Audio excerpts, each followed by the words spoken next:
Boa tarde a todos. É um prazer, mais uma vez, recebê-los aqui em mais uma programação do Instituto Plácido Castelo, nesse tema Escolas de Governo e seus múltiplos papéis de atuação, do caráter pedagógico às ações de inovação.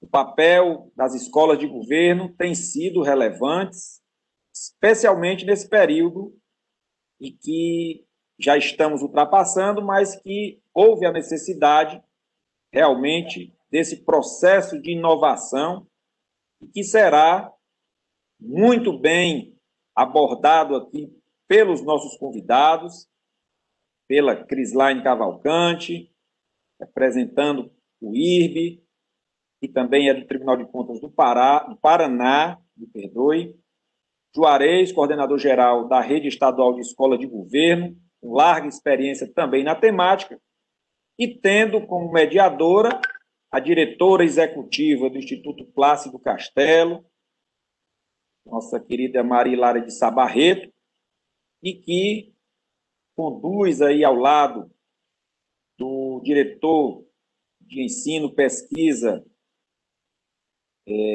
professor Francisco Otávio de Miranda Bezerra, com nosso diretor-presidente do Instituto, conselheiro Alexandre Figueiredo, em nome de quem damos as boas-vindas a todos os nossos convidados, a todos os nossos participantes.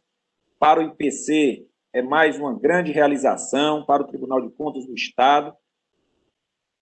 Os inúmeros eventos que realizamos nesse período mostram aí o diuturno trabalho desenvolvido pelo Instituto Plácido Castelo para não só dar continuidade às suas ações, como também inovar, como também trazer novidades, como também trabalhar incessantemente na disseminação do conhecimento para os nossos servidores, para o nosso público de jurisdicionados, para a sociedade em geral, fortalecendo também o controle social. Como falei, esse trabalho será mediado por nossa diretora executiva e eu vou fazer aqui já a apresentação dela. Vamos dar alguns avisos aqui interessantes para que o evento tenha aí uma fluidez e um perfeito andamento. Nosso evento tem previsão de 2 horas. Nossa mediadora fará uma contextualização, uma explanação durante 10 minutos. Em seguida, cada palestrante terá 20 minutos para falar. Logo após, teremos aí para perguntas, interação entre os participantes e a mediadora, um tempo de 30 minutos. As perguntas podem ser feitas por meio do recurso do bate-papo, né, clicando logo abaixo aqui do ícone presente na tela. Em seguida, teremos um tempo para as considerações finais por parte dos mediadores, que dará em torno de 15 minutos, e nossa mediadora fará também suas considerações finais, e voltaremos no final do evento para o encerramento e novos agradecimentos. Mais uma vez, em nome do Instituto Plácido Castelo, agradecemos a participação, em nome do nosso conselheiro, presidente, doutor Alexandre Figueiredo. Vamos aqui à apresentação da nossa mediadora, nossa diretora, doutora Hilária Barreto, que é graduada em Letras pela Universidade Estadual do Ceará, especialista em controle externo pela Universidade Federal do Ceará, fui colega de turma dela nessa especialização, mestre em Ciências Políticas pelo Instituto Superior de Ciências Políticas da Universidade de Lisboa, servidora efetiva do Tribunal de Contas do Ceará, esteve também na chefia de gestão de pessoas do TCE, atualmente é a diretora executiva do Instituto Escola Superior de Contas e Gestão Pública, ministro Plácido Castelo, nosso querido IPC, que não para, integra o Comitê de Aperfeiçoamento e Qualificação do Instituto Rui Barbosa e foi, em 2016 e 2017, coordenadora geral da Rede de Escolas de Governo do Estado do Ceará. Sejam muito bem-vindos e nossa diretora agora ficará com a palavra e a condução do evento durante toda a sua execução. Voltamos ao final para o encerramento, como previsto na programação. Boa sorte a todos e estaremos aqui acompanhando. Doutora Hilária, a palavra com vossas excelências. Obrigada, Juraci, pelas palavras, pela apresentação excelente. Sempre é um prazer enorme estarmos aqui, né, compartilhando, dialogando, trazendo pessoas, né, destacadas, a exemplo das duas que hoje teremos mais essa honra e mais esse prazer de dialogar, né, sobre um tema tão relevante, onde a gente há algum tempo milita e atua, né, de uma forma muito tenaz para trazer ações, para deixar nossas instituições ativas em um momento tão difícil, em um turbilhão que nós nos deparamos, que se chama pandemia, e não deixamos de nos apoiarmos e de contribuir e colaborar da melhor forma possível. Eu acredito que esse momento que estamos passando, eu destacaria que um grande legado que nós estamos tendo é o sentimento de colaboração, cooperação uns com os outros. É por isso que nós também estamos tendo essas oportunidades, né, de grande relevo para estarmos aqui dialogando. Falar dos papéis múltiplos das escolas de governo, como estamos nos reinventando, como estamos trilhando essa trajetória, né, de dificuldades, mas em todos os momentos os pessimistas talvez diriam que nada teríamos a fazer. E os otimistas sempre estão enxergando uma grande luz no final do túnel. E eu acho que é assim que nós estamos nos reinventando, diante de tantas circunstâncias adversas, né? Momentos sombrios, onde estamos convivendo com perdas, onde estamos tendo também aquele desafio de trabalhar o emocional de nossos componentes das instituições, de nossa equipe de trabalho, que muitas vezes fragilizada diante de tudo. Mas mesmo assim, eu acho que até nisso quem trabalha com essa questão educacional, né, isso vem favorecer para que nós não nos desanimemos e realmente nos esforcemos para trazer nossas instituições ativas, nossas instituições vivas. Então, foi com esse propósito, foi com esse fim que nós estamos aqui hoje para trazer um pouco da história das nossas escolas, mostrar como as escolas do governo estão se reinventando, estão criando e inovando. Eu diria que a Escola de Contas do Tribunal, desde o primeiro momento, que não foi fácil para nós, nem para ninguém, né? Nós nos unimos cada vez mais. E nesse momento obscuro foi onde nós tivemos a oportunidade de desenvolver nosso laboratório de inovação, controle externo no tribunal, onde nós tivemos como estruturar alguns setores, né? Organizar melhor internamente as nossas ações. E os desafios são inúmeros. Repentinamente, sair de todas as ações, migrar de todas as ações presenciais para as ações remotas, para o ensino remoto. Mais um desafio, como nós conseguimos engajar esse ensino tão vivo, né, com esse engajamento de professores e alunos. Todos esses são pontos desafiadores que, conjuntamente, a equipe, né, no diálogo e nos amparando também nessa rede de grande relevância, a rede do IRB, que são as escolas de conta dos tribunais de contas, a rede de escolas de governo do estado do Ceará, que também é uma rede que a gente tem uma grande oportunidade e um terreno fértil para estarmos interagindo, trocando ideias e apresentando ações e resultados. Então, a palavra aqui dessa iniciativa, dessa ação, é realmente um louvor que eu faço, mais uma vez, aos destacados, né, Crislaine Cavalcante e Juarez Gomes, que estão hoje aqui para dialogarmos e, mais uma vez, né, tecermos alguns debates, oportunizar os participantes, que são extremamente bem-vindos e importantes para a construção e para mantermos essa essência de servidor ativo e atuante. Então, eu tenho muita gratidão a todos vocês. Passo aqui para fazer a apresentação dos dois nossos destacados, né? Que são as estrelas da tarde, né? Que irão brilhar. E agora eu farei a apresentação da Crislaine Cavalcante. Crislaine possui graduação em Direito pela Universidade Federal do Paraná, pós-graduada em Direito Processual Civil pelo Instituto Brasileiro de Direito Processual, MBA em Administração Pública e Gestão de Cidades e em Licitações e Contratos Públicos. Tem formação complementar em Auditoria do Setor Público, Direito Administrativo, Licitações e Contratos Administrativos, Constitucional, Orçamentário, Financeiro e Direito Tributário. É coordenadora do Instituto Rui Barbosa. É uma grande honra essa minha coordenadora. Uma referência, nos inspira, é um exemplo realmente que tem nos inspirado e contribuído com também um trabalho que tem sido desenvolvido pelo Instituto Rui Barbosa.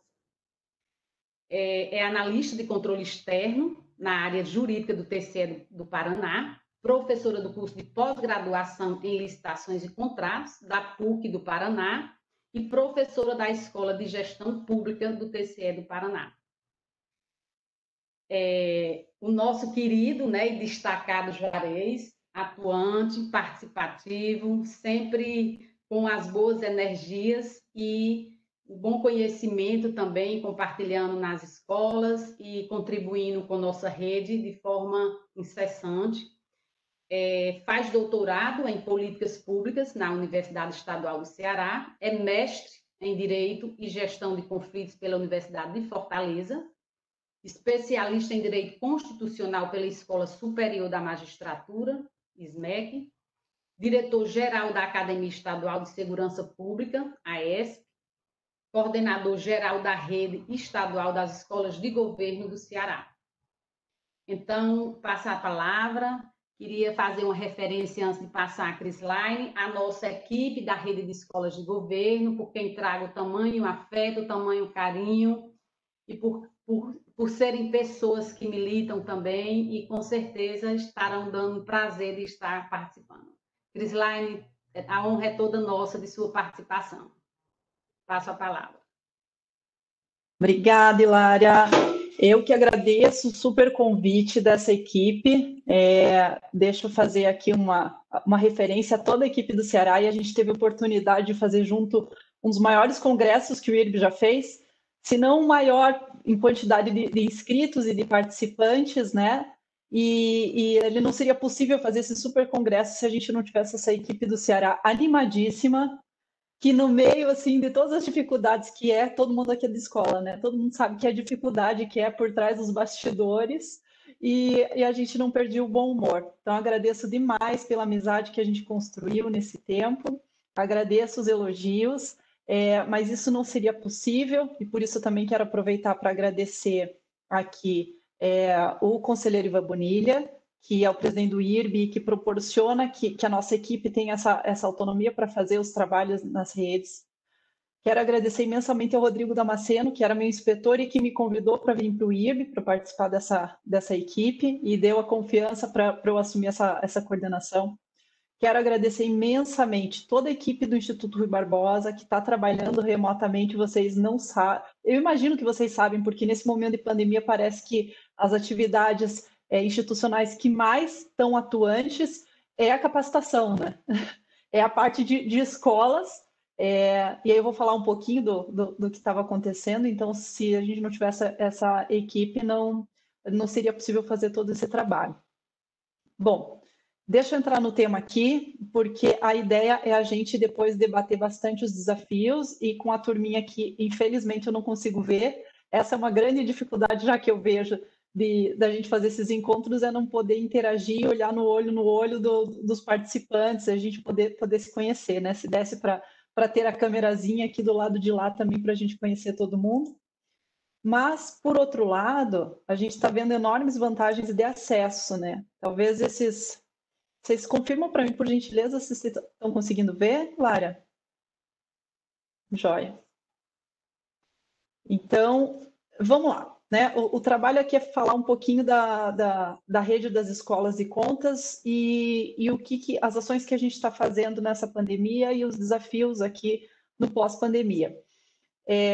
Eu entrei aqui no trabalho na rede quando eu fui para o IRB em 2018, até fui substituindo o Rodrigo Damasceno, que ele era o coordenador do IRB, e eu tive que, de última hora, ir para a primeira reunião do IRB, que era nas escolas de contas lá em Teresina, que a gente fez, e a rede estava assim, um turbilhão de ideias, de ações que tinham que ser feitas, e a gente começando a gestão, e foi quando eu encontrei esse pessoal super engajado, e foi aí que eu comecei.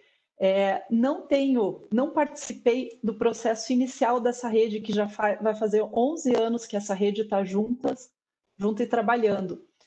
Mas eu consegui resgatar, e eu quero passar para vocês um pouquinho desse histórico, para verificar que os desafios de 10 anos atrás foram superados em partes. Ainda a gente tem os mesmos desafios por ser um país continental, as escolas estarem centradas nas capitais, os usuários das escolas, que são os jurisdicionados, estão espalhados nas várias cidades nesse território imenso, então o desafio de educação remota ou ensino à distância, ele persiste.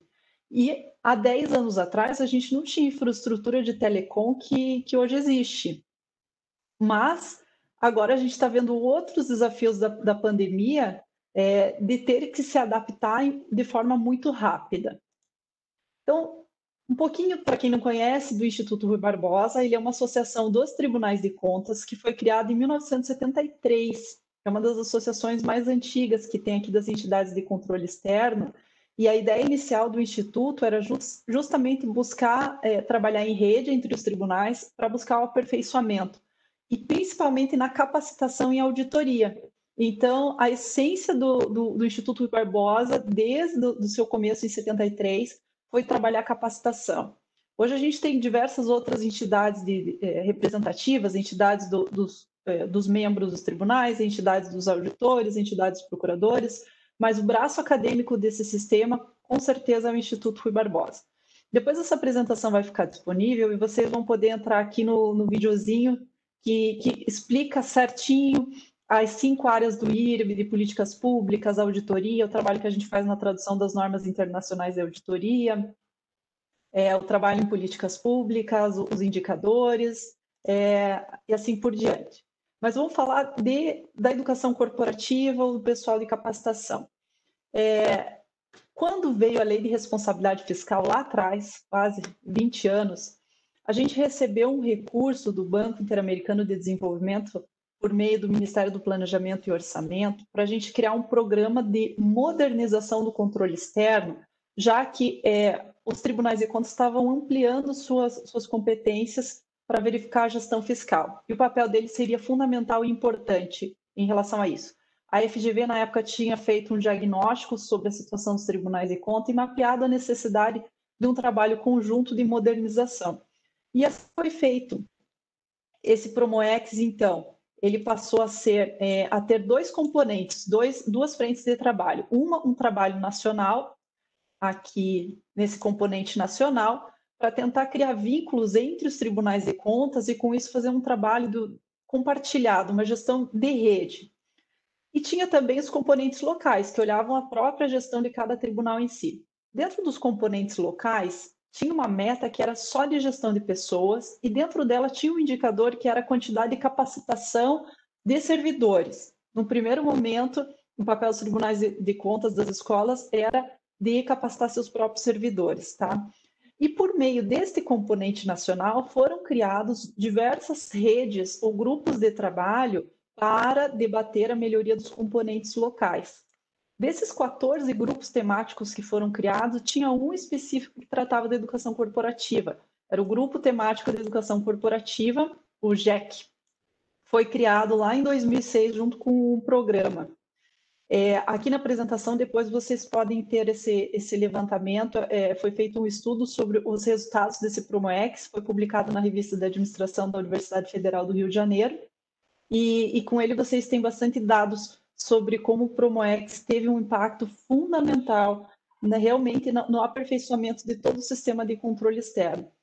E desse grupo que foi criado, o GEC, ele nunca mais parou de se encontrar e desenvolver, principalmente, troca de boas práticas. As principais reuniões dos grupos eram para ver o que outra escola estava fazendo de bom e poder compartilhar esse conhecimento. Logo no final do PromoEx, foi com o apoio de uma consultoria contratada pelo IRB, na época, foi feito um levantamento, um diagnóstico das escolas de contas, e foi apresentado no então chamado EduCorp, Encontro Nacional de Educação Corporativa dos Tribunais de Contas. E esse diagnóstico refletiu a necessidade, o grande desafio naquela época, em 2012, há 8 anos atrás, de implementação de ensino à distância, mas como já era uma deficiência na época apontada nesse diagnóstico, de que a gente não tinha nem todos os tribunais com escolas de contas, às vezes tinham só unidades dentro do recursos humanos que faziam ou organizavam alguns cursos. Então, a gente tinha necessidade de, primeiro, criar uma estrutura melhor, ter uma equipe capacitada, ter recursos financeiros, orçamentários, às vezes para contratação de docentes, às vezes para contratação de plataformas, e ainda mais todo o desafio tecnológico de capacitação da equipe que ia trabalhar com esse ensino à distância. Já tinha uma necessidade de você ter web designer, campanhas de divulgação dos eventos, avaliação. Na época, já tinha sido detectado que as escolas, as que tinham, não tinham nem projeto pedagógico ou plano de capacitações anuais, não tinha um levantamento de demandas ou uma metodologia correta para vincular isso.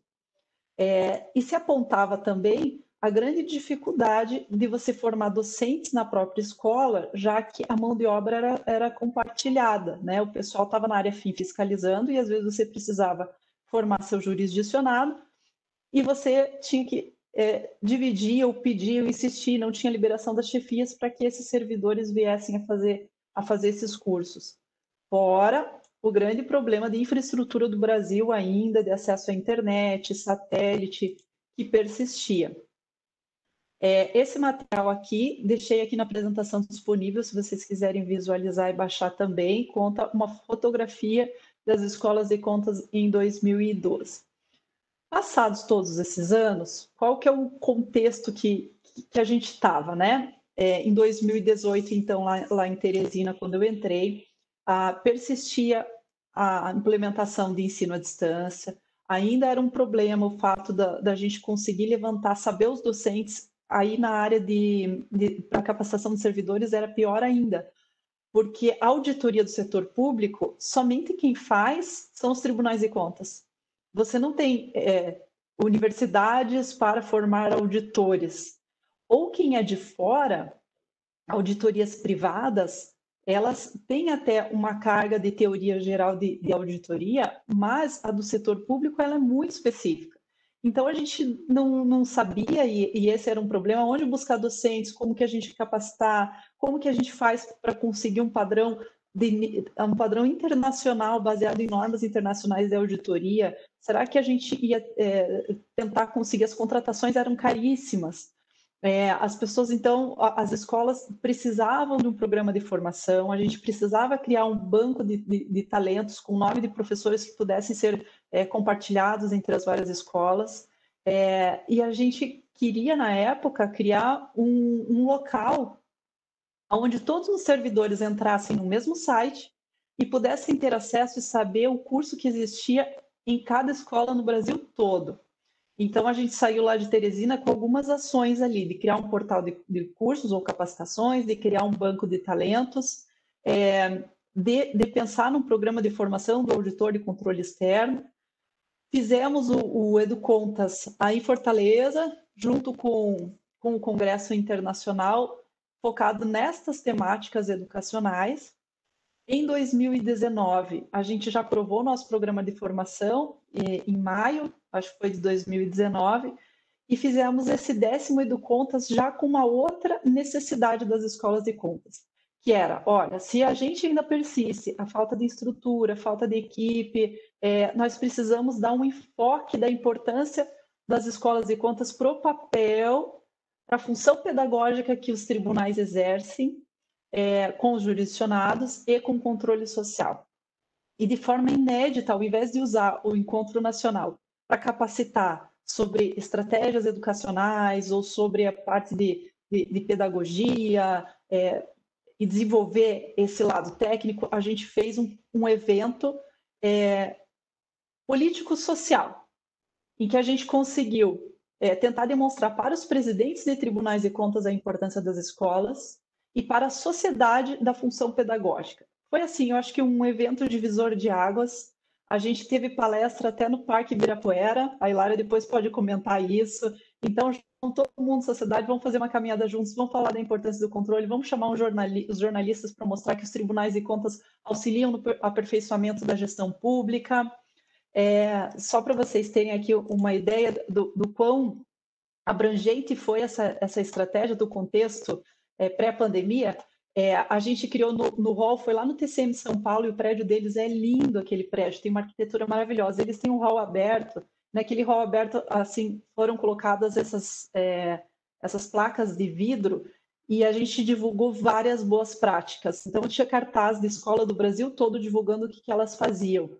E aí toda a sociedade que foi convidada, foi um evento aberto, sociedade, os presidentes de tribunais que estavam lá, servidores, puderam ver que a gente tinha um papel importante nisso. Aproveitamos também o evento para fazer grandes parcerias e convênios. Lá no Promoex já tinha essa ideia, essa meta de buscar uma relação maior com o Poder Executivo, com a sociedade e controle social, e aqui foi a assinatura de um convênio com a Rede Nacional de Consórcios Públicos, e na área educacional, onde eles apresentariam as demandas e as escolas fariam os cursos ou se reuniriam. E eles também poderiam auxiliar em estados onde não tem consórcios públicos, para fazer o auxílio para montagem, para fazer cursos, etc. Olha só, a gente conseguiu puxar como evento paralelo uma reunião do Conselho Nacional dos Presidentes de Tribunais de Contas. E foi super estratégico isso aqui, porque daí a reunião do Conselho foi pela manhã, e logo no início da tarde, abertura. Então, a gente também inverteu os papéis. Começou a abertura no período da tarde. Então, a gente teve um apoio político para ver a importância do posicionamento das escolas.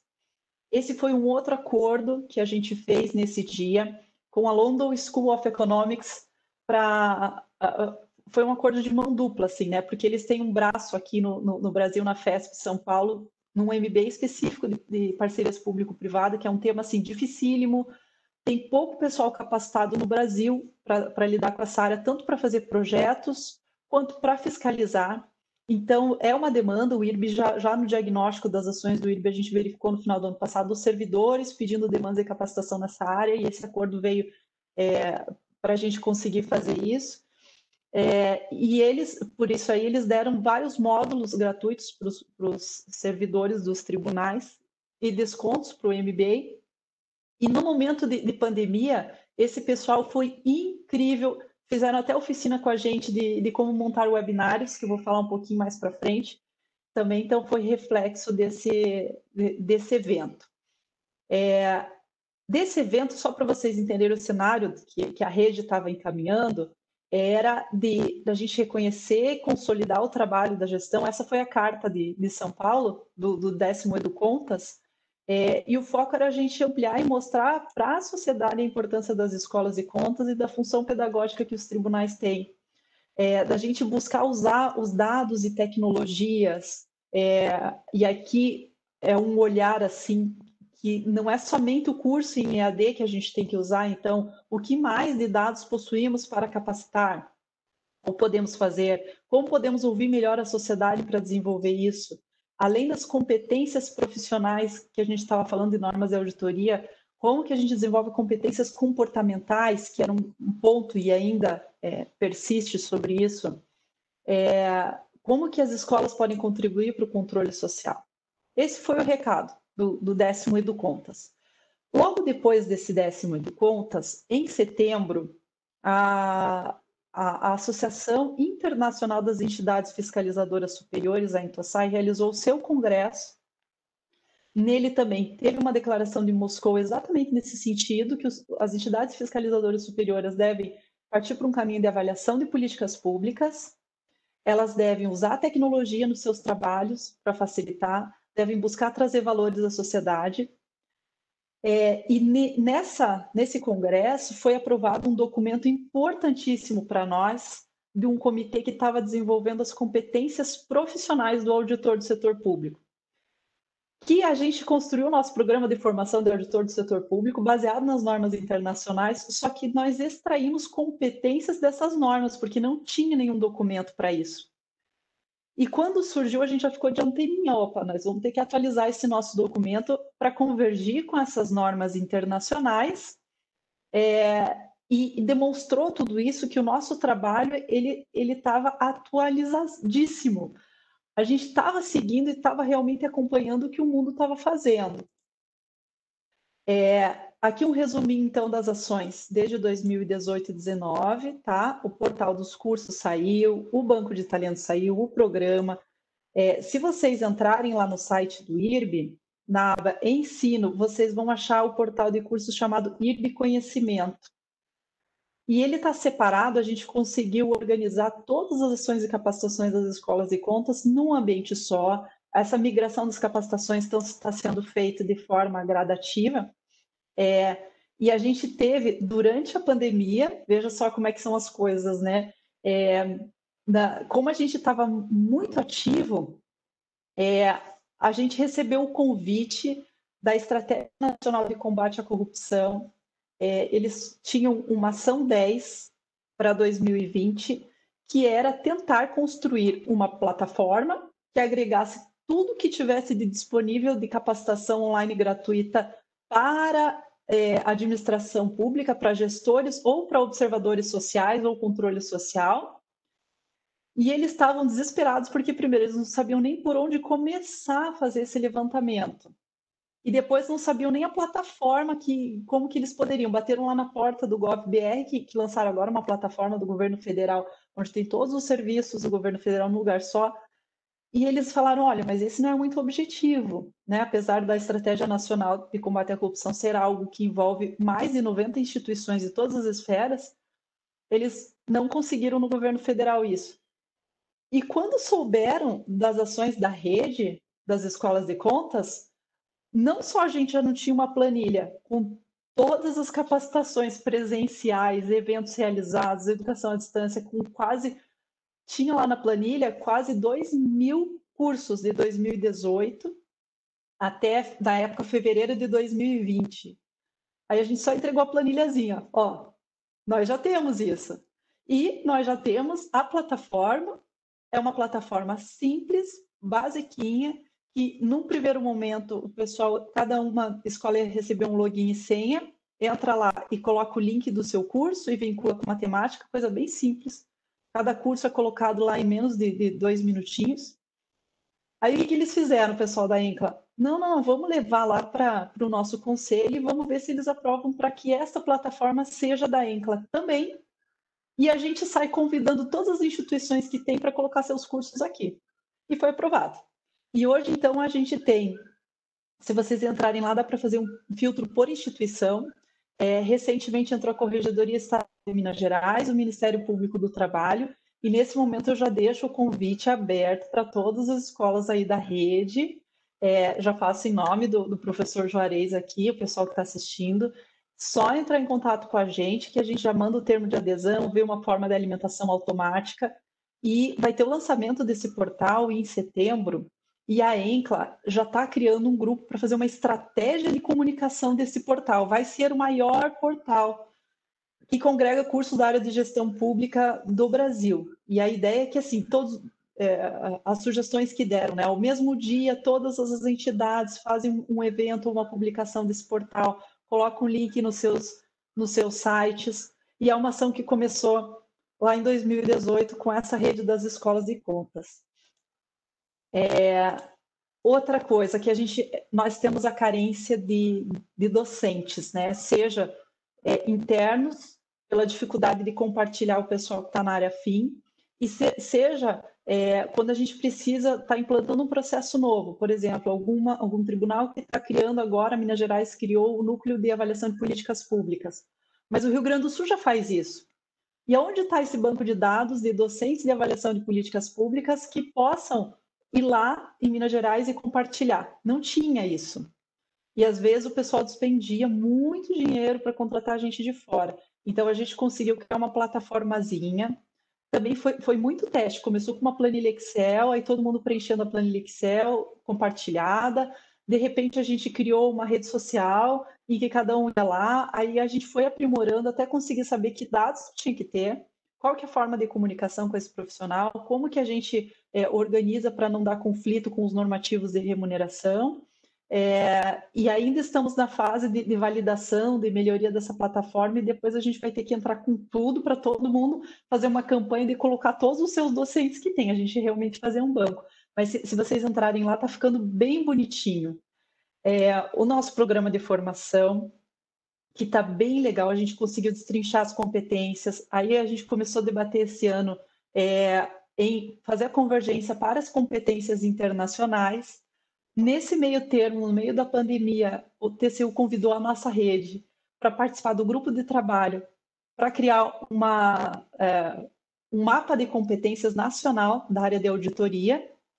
Eu participei, o Gilson participou, o Juraci participou, acho que de 2 reuniões, né, Juraci? Depois você conta. E acabaram de terminar a primeira fase, ficou excelente. É como se pegasse assim as competências internacionais e a gente desse um upgrade e ficasse na carinha assim que tanto para as escolas quanto para a gestão de pessoas vai ser bem fácil de usar. E aí a gente tendo todas as competências, conseguindo fazer avaliação com o pessoal de gestão de pessoas pelas competências profissionais, não as competências do cargo, as competências da função, a gente consegue ver bem certinho os gaps de competência para criar planos de capacitação do que precisa ser capacitado. E mais, a ideia é pegar também o nosso portal de cursos e categorizar eles conforme essas competências para a gente ter, num local só, tudo que existe de capacitação para aquela competência. Vai ser, então, são produtos, eu acho que estava todo mundo demandando e que a rede conseguiu fazer. Outro contexto que tem que destacar, então, é que a Declaração de Moscou, junto com a carta do 10º Educontas, a Declaração de Moscou, que foi em setembro, e em novembro a gente realizou o primeiro Congresso Internacional dos Tribunais de Contas, juntando os maiores congressos que tinha do Sistema de Controle Externo, que era o Congresso da Tricom e o Congresso do IRB. A gente juntou e fez um evento. Ele só não foi maior que o de Fortaleza, porque o de Fortaleza foi aberto para controle social. Então, a gente teve um número de pessoas maior. Mas ele teve uma importância para o controle externo tremenda, assim, dos 2 anos. Eu acho que o impacto dele, tanto dos módulos, o que foi debatido, foi tudo que era de aprimoramento para os tribunais de contas.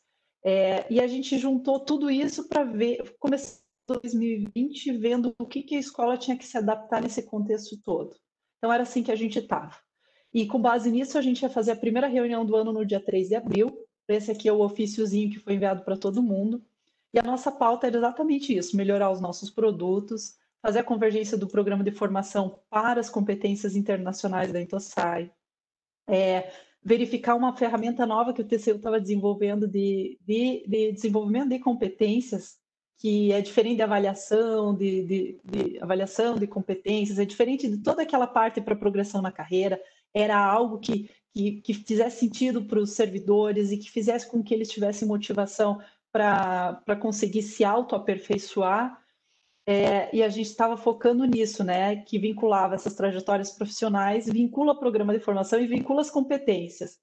E estávamos levantando muito forte ações dentro do controle social e os reflexos aqui da Carta de Moscou, e iríamos nessa reunião fazer o planejamento do 11º do Contas.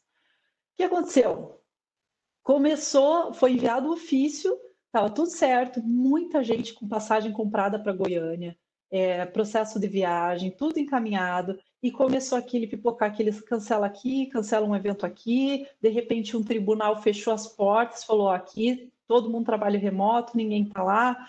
a gente não sabia como agir, a gente esperou até o último minuto, até que a Jaqueline lá de Goiás falou, ó, vai sair a portaria aqui, o tribunal vai fechar, não tem condições. A conselheira Doris do comitê falou, eu também não tenho condições, ela estava fazendo tratamento de saúde, não podia se expor desse jeito, e a gente teve que cancelar o evento. Mas não demorou muito para, no nosso grupo de WhatsApp, começar primeiro. Gente, quem tem um curso sobre a nova lei de contratação para o Covid? Quem tem um curso para isso? Por favor, aqui a gente precisa de levantamento dos cursos de EAD, porque o pessoal precisa tá podendo contar como horas trabalhadas as capacitações. E a gente viu que a gente tinha que fazer uma reunião para compartilhar essas experiências, para falar. Nessa época o IRB participou muito junto com a CNPTC e a Tricom de manuais ou diretrizes para o controle externo para fiscalizar a Covid, e a gente tinha feito já um levantamento das escolas que estavam trabalhando não em capacitações, mas em divulgação de manuais e orientações. Foi muito forte no começo, a gente até fez um levantamento no site do IRB, tem dos vários tribunais que já estavam com manuais orientativos para os jurisdicionados. Daí não teve jeito, a gente teve que marcar uma primeira reunião online. E vejam só que engraçado que foi, que a reunião online marcada caiu exatamente no mesmo dia que era para ser a reunião presencial, foi a nossa primeira reunião. Dessa reunião, surgiram tantos debates e tantas ideias que o pessoal já pediu na semana seguinte, o pessoal do TCU apresentar a ferramenta das trajetórias profissionais. Aí o Leonard veio, apresentou, surgiu a ideia da gente, então, fazer um grupo para fazer uma oficina de trajetórias, mas antes puxar o pessoal de gestão de pessoas, que é outra rede do Promoex, e que a gente sabe que antes se trabalhava competência separado, né? As escolas iam fazendo seus cursos sob demanda, que não tinha nada a ver com as competências avaliadas pela gestão de pessoas, e dessa vez fazia sentido a gente unir isso aí. Então, a gente fez, no dia 8 de abril, logo na semana seguinte, a apresentação dessa ferramenta para as escolas. Na outra semana, a apresentação dessa ferramenta para a gestão de pessoas. E no final de maio, a gente já estava começando a primeira oficina para como criar trajetórias profissionais. E aí que a gente já foi convidado para pegar um representante de cada região para trabalhar lá no grupo de trabalho que estava desenvolvendo a trajetória profissional de auditoria. E o pessoal de gestão de pessoas vai terminar as oficinas com uma trajetória pronta de gestão de pessoas. Então, o resultado dessas trajetórias, eu não vou entrar aqui no que é as trajetórias, mas é muito legal isso, vai ser a gente já ter praticamente um programa inteiro de trabalho para as escolas trabalharem em auditoria e em gestão de pessoas.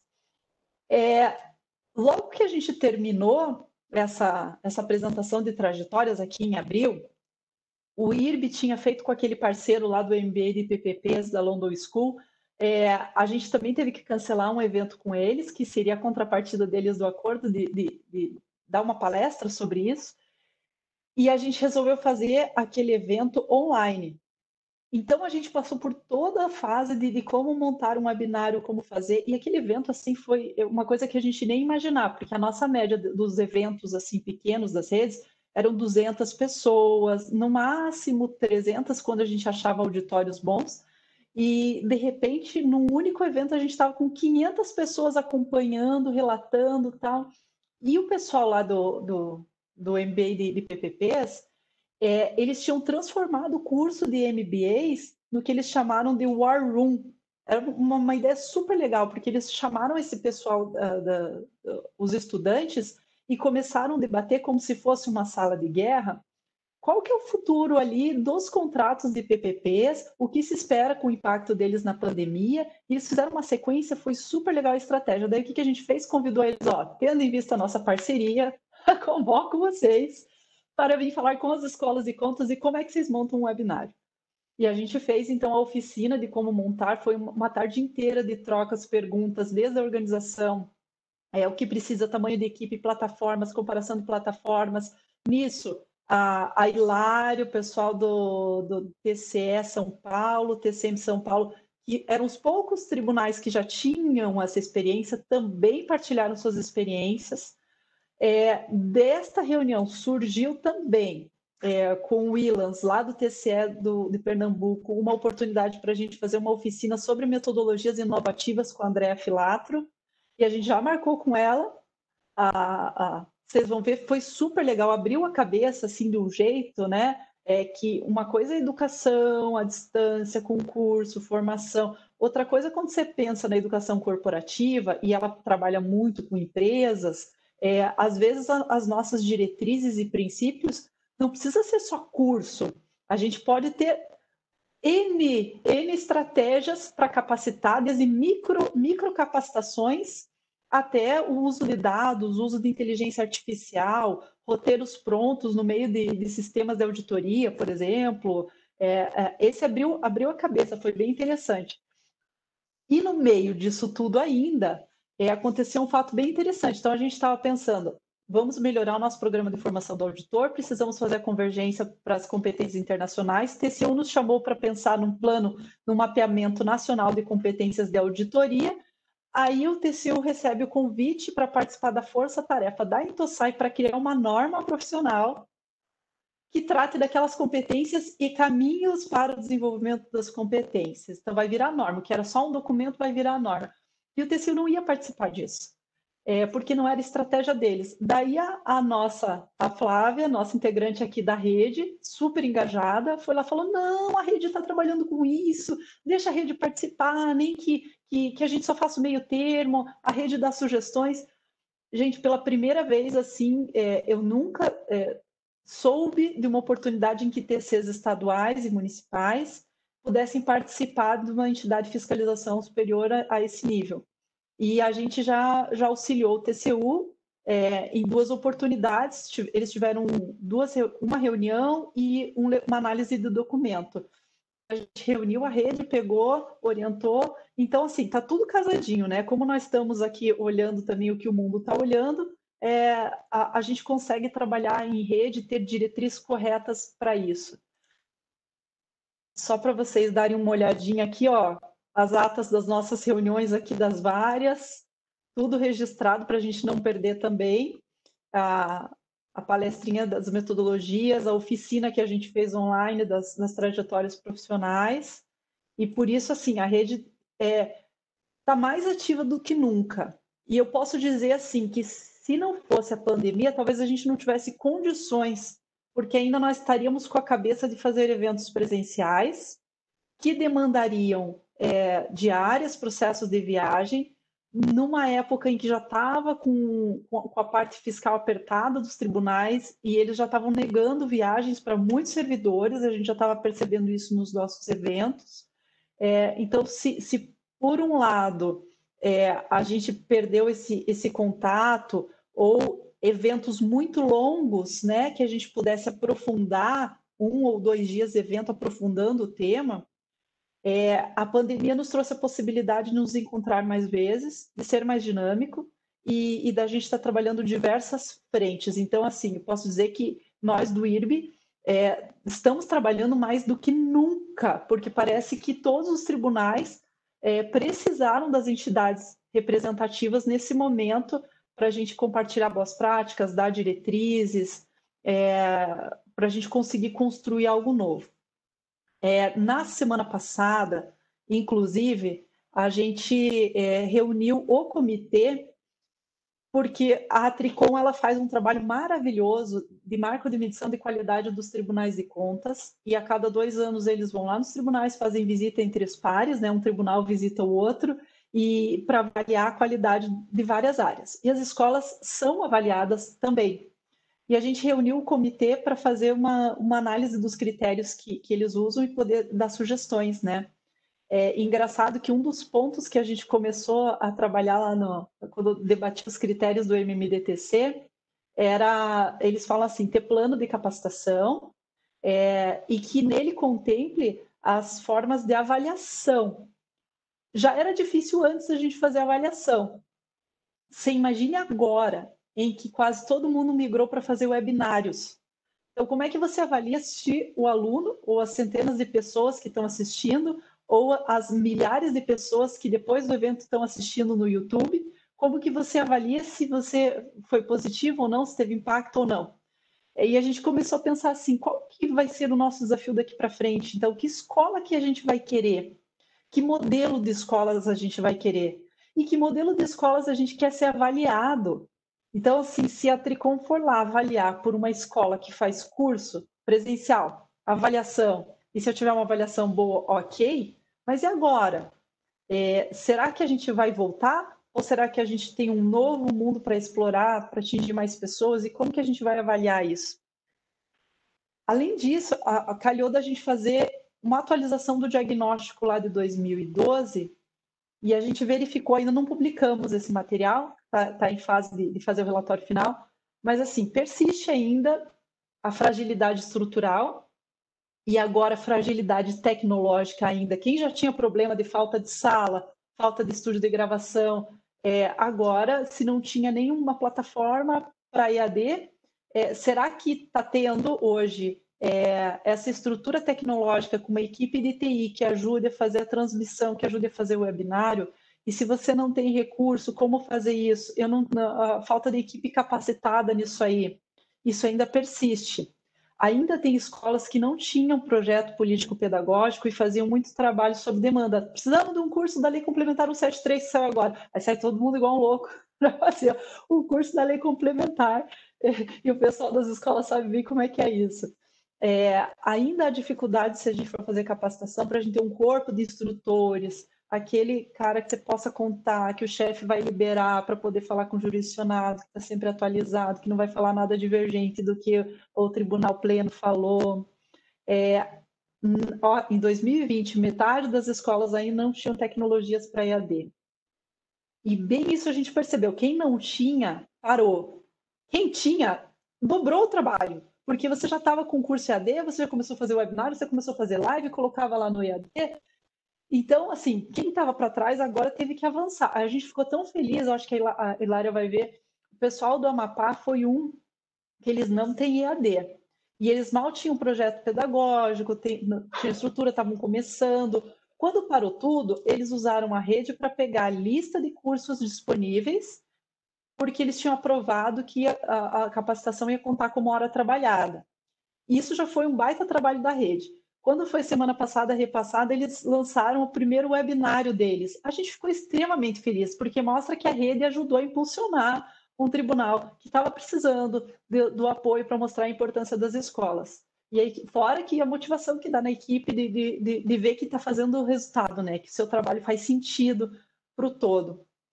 E com a pandemia, o que a gente vê, né? Que talvez seja irreversível o que os especialistas estão chamando de educação remota, que é diferente de EAD, de educação remota. E como, então, que a gente vai implantar isso? Quais são esses nossos desafios daqui para frente? Pensando aqui só um comparativo, e aí para já ir para as conclusões finais, né? E eu vou pedir ajuda de vocês que estão aí ouvindo da Hilária, do Juarez, assim, quando a gente fazia eventos presenciais, a nossa preocupação era assim, pega um cara que dá aula expositiva que fala, e tá bom. E aí a nossa preocupação é o quê? Com a estrutura, ver se tinha agenda no local, traslado de todo esse povo, ver uma forma de depois passar uma avaliação, chamar o técnico do som e do som lá que cuide, que o microfone esteja funcionando, que o ar-condicionado. Depois vocês me corrijam se eu estava errado em relação a isso, mas eram as preocupações das escolas. Quando passou aqui para o EAD, qual que foi a nossa preocupação? Puxa, nós temos estrutura, nós temos TI para isso, nós estamos capacitados para fazer isso, eu vou precisar de um web design, agora eu já preciso de uma estrutura de gravação, eu preciso de gente para editar vídeo, eu preciso qualificar o professor, que ele não vai poder ficar só falando, que eu já fiz isso. Olha, eu sou muito falante, gosto de dar aula, já estudei muito isso e adoro interagir com o público. Aí eu fui fazer uma gravação, aí o pessoal falou assim, lá no tribunal que tem estúdio, né, no Paraná, você pode usar até o prompt. Eu nem sabia o que era isso, você usa o prompt. Então, ao invés de eu fazer PowerPoint, eu fiz um arquivo do Word e passou no prompt bem bonitinho. Ele vai subindo e você vai lendo. Depois que eu vi a gravação, eu parecia um robô. Oi, tudo bem? Estou falando com vocês. Ficou horroroso. E eu vi que você precisa de capacitação para quem dá aula presencial e para quem vai gravar para um EAD. E o EAD, a estratégia dele é que o aluno vá fazer o seu estudo. Então, não é só aula gravada de 1 hora lá. Você precisa de todo o material complementar que o professor precisa fazer com que o aluno se interesse para ir atrás e como você vai fazer com que ele interaja e depois tem uma avaliação boa. Então, olha as preocupações para esse EAD que nem foi implantado aqui no Brasil. Aí a gente passa na pandemia de ter que fazer o webinário de 1 hora para outra, porque você não poderia mais aglomerar pessoas em estúdio, você não poderia mais juntar todo mundo, você não teria tempo dessas edições, e a gente ficou assim, sem saber como fazer, que plataforma usar, como transmitir, como acessar, como fazer inscrição, como buscar perguntas, como fazer as interações, e ainda a avaliação é um problema, não temos como avaliar. Estamos nos adaptando a isso quando o pessoal da área já começa a falar em educação síncrona e assíncrona. E foi ontem, a ENAP fez um webinar muito legal sobre como que eles estão adaptando os cursos deles que eram presenciais para isso. E a dificuldade deles é o seguinte, ó. Agora eles estão vendo, e aí eu cito aqui o Rodrigo Damasceno, que ele já tinha essa sacada lá atrás, e a Hilária sabe disso, que o TCA Paraná, na época que o Rodrigo foi diretor, foi o que mais decolou em curso em EAD, e é o Rodrigo Damasceno, que é um professor, tem um histórico de professor em cursinho, e ele já fez isso. Ele fez o seguinte, ele gravou cursos pequenos conceituais. Então, toda a parte de teoria estava gravada. Até a Vivianelli, colega nossa, que foi a que foi usada de teste lá por ele. E daí ele fazia evento presencial nas cidadezinhas pequenas só para tirar dúvida e fazer caso prático. E a ENAP hoje, em 2020, está fazendo isso. Só que ao invés de fazer evento presencial, ela faz encontros virtuais. E veja que mudou. Aí o professor que era acostumado a vir e ficar falando, se ele fizer isso numa aula de 2 horas pela internet, o pessoal fecha a câmerazinha e vai fazer as coisas dele, vai tomar café e deixa o professor lá falando sozinho. Fora o que eu já escutei no evento que a gente fez aí na Hilária, que a gente usou aquela tecnologia de 6 palcos ao mesmo tempo, sem paredes, e o pessoal falava por fone de ouvido.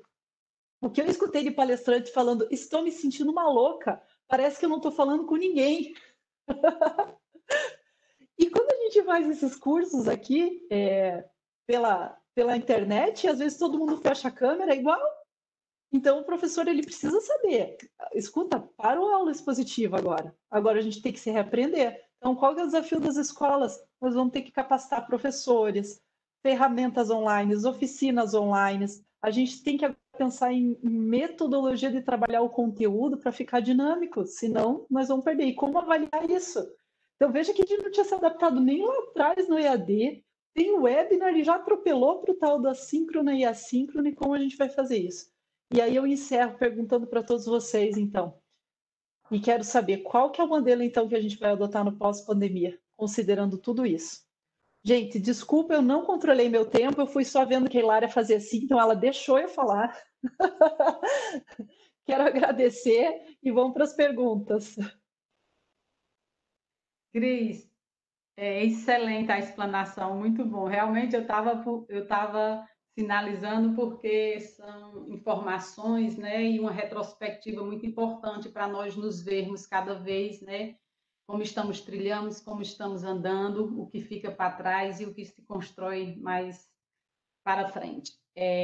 Antes de nós irmos às perguntas, teria a explanação do Juarez, do professor Juarez, e no final é que a gente abre o chat para nosso diálogo, tá? Com todos que estão aí conectados, e aguarde um pouco, podem ir encaminhando suas perguntas, sintam-se à vontade para interagir, para sugerir, para realmente contribuir com esse momento de grande relevância para todos nós. Passo a palavra ao nosso destacado e querido professor Juarez. Juarez, a palavra é sua. Obrigado, Hilária. Boa tarde a todas e todos. Queria agradecer a você, Hilária de Sarreto, a nossa coordenadora, que é maestrina lá do IPC, aqui do Tribunal de Contas do Estado do Ceará. E agradecer aqui ao Juraci Muniz, o Paulo Alcântara, a Sandra Santos, que estão nos apoiando nessa atividade. Queria cumprimentar a Crislaine Cavalcante, do IRB, do Tribunal de Contas do Estado do Paraná, né, por estar aqui engrandecendo esse trabalho. Queria cumprimentar os colegas lá da Coordenação Geral da Rede de Escola de Governo, o Plácido Rios, da Escola Superior do Ministério Público, que é o adjunto da coordenação da Rede de Escolas, a Flora Teles, que é a coordenadora lá do INPA e que é secretária na Rede de Escolas de Governo. Queria cumprimentar também os professores, servidores, alunos da Academia Estadual de Segurança Pública do Estado do Ceará, que é a instituição a qual eu estou dirigindo desde 2017. Eu queria, inicialmente, falar aqui um pouco sobre alguns tópicos do que a Crislaine falou, que eu achei extremamente importante e que, antes mesmo de iniciar aqui a minha fala, eu queria pontuar isso, né? É importante apresentar essa face dos tribunais de contas. Eu percebi na fala da Crislaine que existe um compromisso para além da atividade fiscalizadora, bem além dessa atividade. Então, é uma instituição que ainda tem uma mística de que ela existe apenas para fiscalizar as atividades públicas, mas ela, além dessa atividade, ela tem uma atividade publicista de políticas públicas, de complementar políticas públicas muito interessante, e é exercido pelas escolas dos tribunais de contas, né, especialmente, e isso é muito importante que fique conhecido da sociedade, de que os tribunais de contas têm um papel antecedente à atividade fiscalizadora. Papel importantíssimo e que a gente não pode abrir mão de forma alguma. Uma coisa que foi falada também, que eu acho muito interessante a gente se preocupar, é com os resultados decorrentes das atividades que nós desenvolvemos. A gente tem desenvolvido muita coisa, com certeza, todas as escolas de governo, escolas de tribunais de contas, têm desenvolvido muita atividade, mas é preciso a gente ter uma avaliação dos resultados que essas atividades provocam na atividade funcional, ou então naquelas pessoas que são alcançadas pela atividade educacional, porque senão a gente vai se deparar apenas com um resultado numérico de quantos cursos, quantas pessoas foram matriculadas, quantos concluíram, mas e a transformação produzida? E o que é que isso produziu de transformação? Né? Lá no ambiente de trabalho, no ambiente de atividade, na sociedade como um todo, se for uma atividade aberta, né? O que é que isso produziu de transformação? Esse é o grande lance que a gente precisa aprimorar ainda mais para que a gente tenha um retorno de saber se realmente a gente está produzindo um trabalho transformador ou se a gente está só produzindo um trabalho. Isso é muito importante a gente não perder de vista. São observações que eu queria fazer antes, né, de iniciar aqui a minha fala, né, que vai ser uma fala bastante resumida, que eu achei muito interessante. Eu até gostei muito da Crislaine ter avançado mais na sua fala, porque eu recebi realmente aqui uma aula de gestão, uma aula de impactos e uma aula muito importante. Então, não deverá ser o meu papel aqui dar essa aula, eu vou apenas pontuar algumas coisas aqui, como, por exemplo, a atividade da nossa rede de escolas de governo, que funciona aqui no estado do Ceará, que eu tive a honra de suceder na coordenação geral, a minha amiga Hilária de Sá Barreto. É uma instituição criada em 2009, uma instituição, eu falo instituição, mas nós congregamos hoje 11 escolas de governo, dentre escolas do Poder Executivo, escolas do poder Legislativo, do Poder Judiciário, né, escolas da Defensoria, escola do Ministério Público, algumas são autarquias, cada uma tem um contorno jurídico, né, tem uma conformação jurídica específica para a maioria delas, né? Mas somos 11 escolas de governo que integram a rede estadual de escolas de governo do estado do Ceará, e uma das características que eu pontuo como interessantes no nosso trabalho é que é uma rede que tem uma simplicidade muito grande. A gente não está preso a formalismos ortodoxos. A nossa interação é uma interação que ela de tão simplificada, de tão informal que ela funciona de uma forma muito equilibrada, muito harmônica, porque a gente não tem, praticamente como se a gente não tivesse cortinas entre as instituições e a gente pudesse lançar mão de de produtos, de inovações que uma tem e a outra também, sem precisar tanto formalismo. Muitas coisas nós resolvemos por grupos de WhatsApp. A gente manda uma mensagem, precisa de uma coisa, falo com a Hilária já resolve, a Hilária precisa de uma coisa a ver com a Escola de Saúde Pública, a Escola de Saúde Pública precisa lá da Escola de Administração Penitenciária. Isso tudo funciona de uma forma muito harmônica, que às vezes eu temo que se a gente sistematizar muito, talvez a gente perca um pouco dessa harmonia. E a harmonia ela ocorre muito mais por falta de um normativo mais engessado, por exemplo. E aí a gente avalia, a gente percebe que há como o próprio título do nosso encontro aqui, essa diversificação de papéis, o papel diversificado das escolas de governo. As escolas de governo, elas têm um papel inicial, um papel fundamental, mas ela não se prende a esse papel, ela tem muito mais coisa para fazer. Além do aspecto pedagógico, do aspecto de inovação, as escolas de governo, assim como qualquer órgão público, ela tem que despertar preocupação até com o seu entorno topográfico.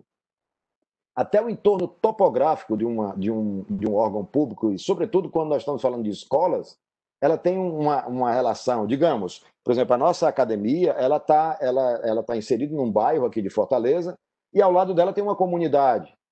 Então, se a gente perceber, o primeiro braço do Estado que está próximo dessa comunidade é a academia, é a nossa escola.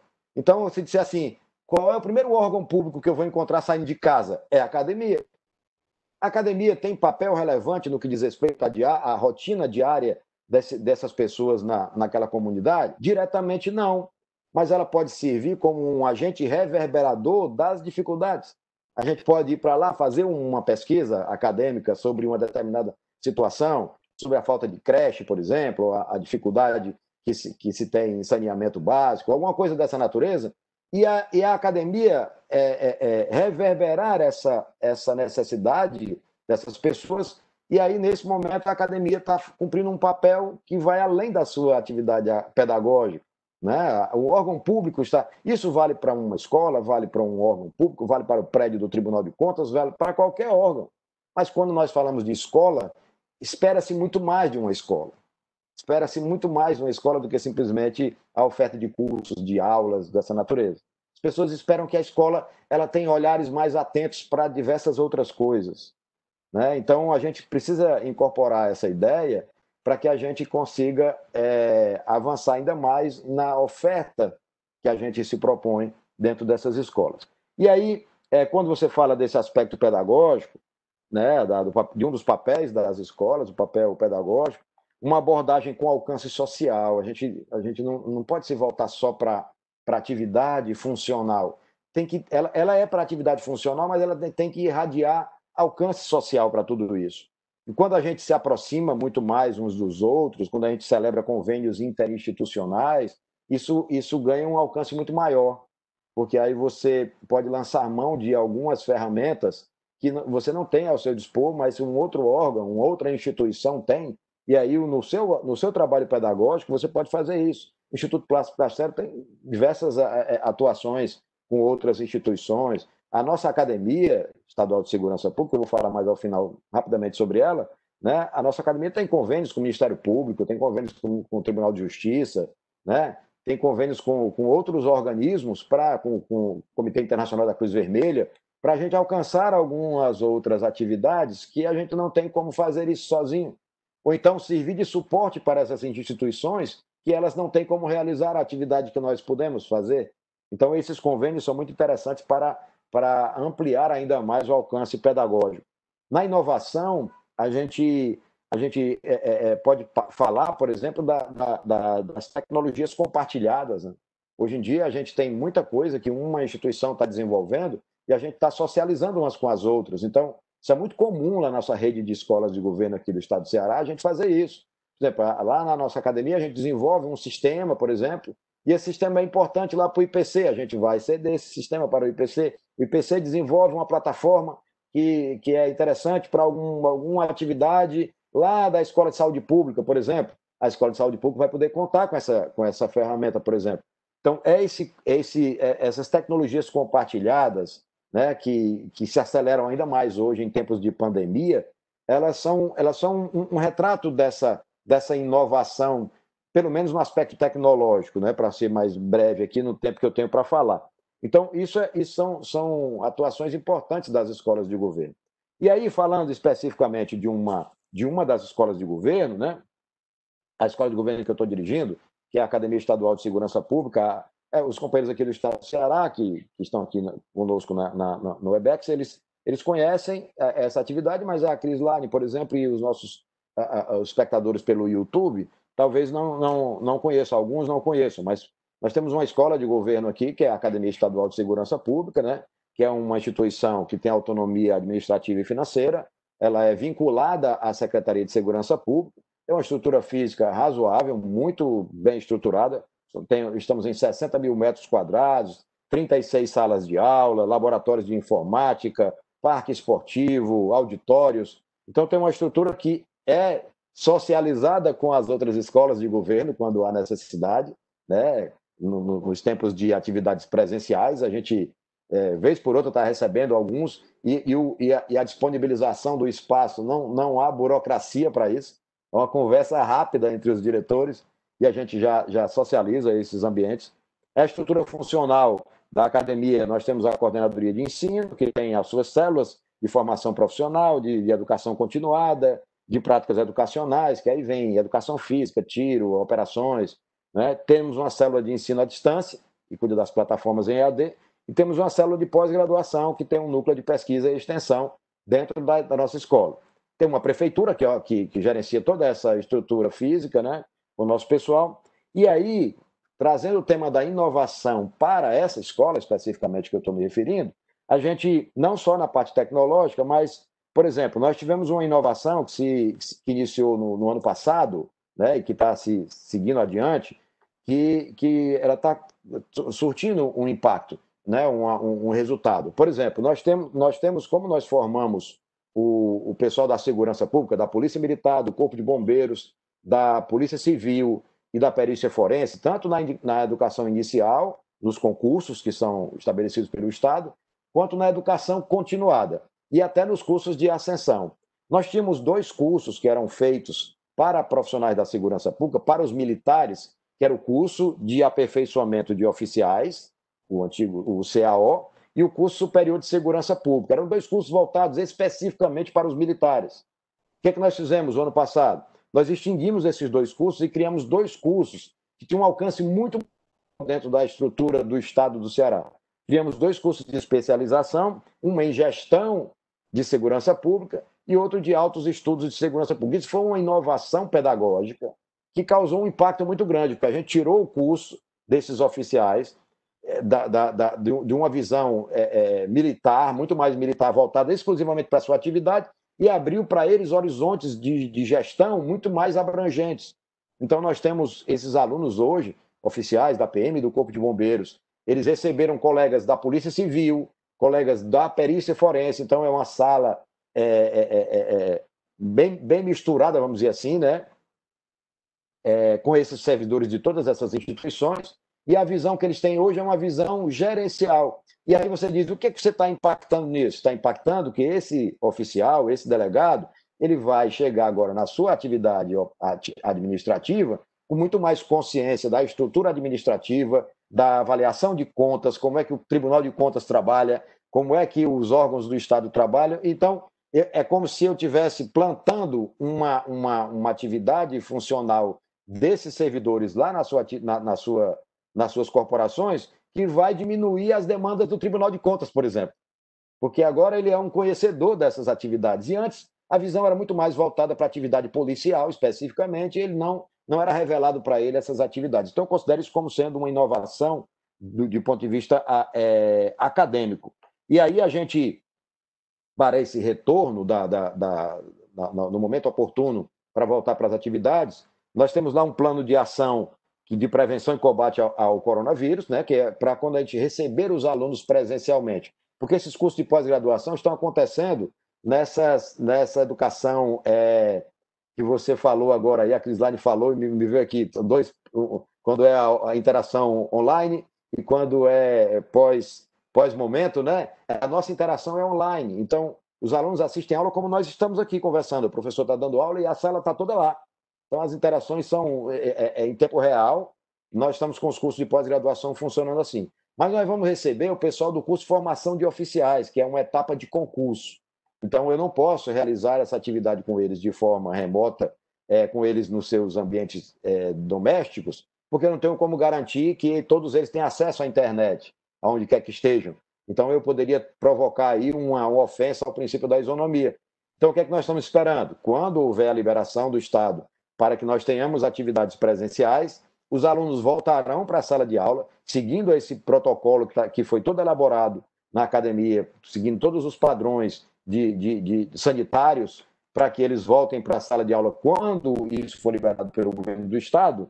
E aí o que acontece? Nós vamos ter, as aulas serão ministradas por um único professor em um estúdio dentro da academia, e os alunos em sala de aula, que serão repartidos em menor quantidade por todas as salas de aula da academia, vão assistir aula em tempo real, mas presencialmente na academia, e o professor também na academia dando aula no estúdio. Então, vai ser uma ação educacional linear para esse retorno das atividades do nosso pessoal quando eles voltarem para o curso de formação, assim que houver a liberação do governo do Estado.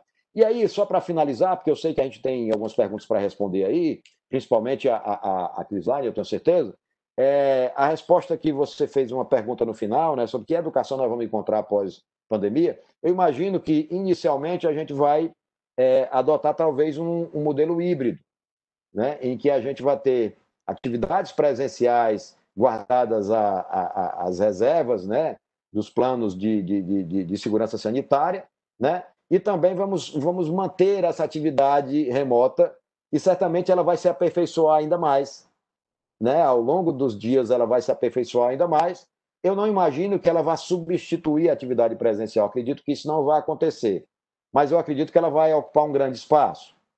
Vai ocupar um grande espaço porque se verificou que é uma atividade que ela traz um resultado bom, um resultado interessante para a avaliação dessa atividade educacional, ela diminui os custos, não é? Por exemplo, nós estamos conversando com a Crislaine aqui, a Crislaine está lá no Paraná, né? E nós estamos fazendo um evento que a origem do evento é aqui no Ceará. Nós temos aqui alunos que estão nos acompanhando, pessoas que estão nos acompanhando de diversos lugares, né? Nós fizemos um evento recente lá na academia, tinha audiência no Peru, tinha audiência na Itália. Se essa pessoa tivesse que vir a Fortaleza para assistir, ela não viria.